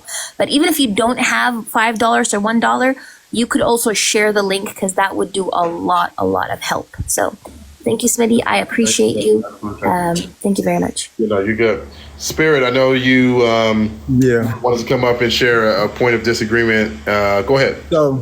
So I mean, it's been so much that's been said, and I don't even think I have enough time. I want to get up here and really just address anybody who's professing to be a Christian, right? Because, and the reason why I say that is because anybody who's not a Christian, I understand it, and we understand that anybody that's not in a faith, we can expect them to hold to our values, our biblical principles and things like that, and walk in love and understanding and peace and compassion. So towards anyone who's got up here and said that they were a Christian, but yet they're affirming this guy's death, right? Regardless of how you view him or whatnot, right? Like any life that was taken, right? In such a way, assassination, right? Like, we are never supposed to say that we are Christian and getting up here and affirming that or justifying it or anything, right? Like, we grieve all loss of souls because we understand that it's eternal consequences behind everyone who passes away, right? And so to get up here and affirm this man's death, right? That is not the Spirit of God speaking through you. That is not the Holy Spirit, right? And I just want to bring attention to that you should repent and pray to God, right? And ask him to change your heart, because that is not the heart of God. And really, that's all I want to say. Yeah, no, God bless you. No, you good. Thank you. God bless you, Spirit. Let me, and then Queen, and then I want to get your responses. So when you say affirm, just so we're on the same page, when you say affirm death, what does that mean? Does that mean having apathy, like I don't care? Does that mean celebrating? When you say affirm, justifying, what do you mean when you say affirm? Well, so I think this lady right here, Queen, I really can't see her whole name or whatnot. Just saying that I have sympathy for his family and his kids, but not. I mean, basically, like everything that's implied, said, and not said, like everything associated with it would give the viewer, which I was watching and listening, the understanding that this is supposed to be a Christian speaking, right? And then like everything that's being said, it's like what? Like, and towards what I was saying is, as far as every soul that is lost, potentially lost to God, right, is a grievance, not just to God, but those who are God's children, because we understand that everyone, right, like we desire for everyone to go up to heaven and none to be lost, just like God desires that, right? And so, like, just not having no compassion, empathy, or anything towards just in general a soul being lost, right? Because we understand that if you steal a piece of gum, you have sinned and you deserve to go down there, because no sin can dwell up there with God, right? And if you have unalived 100 people, it's all the same. It's all sin. So people that's in that category and living in sin and headed in that direction, right, it's sad. And we want to call them out of that, right? And so again, when we see people passing away in their sin, right, it's grievous to us, because like God, we desire for none to be lost, right? And so again, no matter how you view this man, what he stood for, what he said, or what have you, right? This was a soul that was lost, right? And it's sad that I see a professed Christian on here speaking in anything other than love and compassion and empathy and things like that, right? Like, yeah, I know. Sorry about that. So I understand that clarification. Let me let Queen Toy respond, because you referenced her comment. And I'm so sorry, guys. I do got to run. I'm so sorry for the folks that didn't get up. I know even quite a few mutuals I didn't get up, so I'm sorry I did not get you up. But let me let Queen Toy get the final. Paladin, I think, wants to respond quickly too, but I do have to go after that. Go ahead. Spirit, I can't see the rest of it. I apologize. Did you have the same energy for the now deceased Charlie Kirk? Because he professed to be a Christian and he was spewing the most hateful rhetoric imaginable to anyone and everyone that did not look, move like, or speak like him. Did you hold him to the same level that you're trying to hold me and other people that profess to be Christians, right? First of all, if you could answer that quickly, that would be great. And then I could continue on as to why, as a Christian, I'm not celebrating his death, because I don't celebrate the death of any living being, right? But I'm also not mourning his death, because I am not obligated to mourn the wicked. Okay, and so again, when I started off, I said it's been so much that was said that I would need an hour to go over everything. But okay, to pretty much sum it up, right?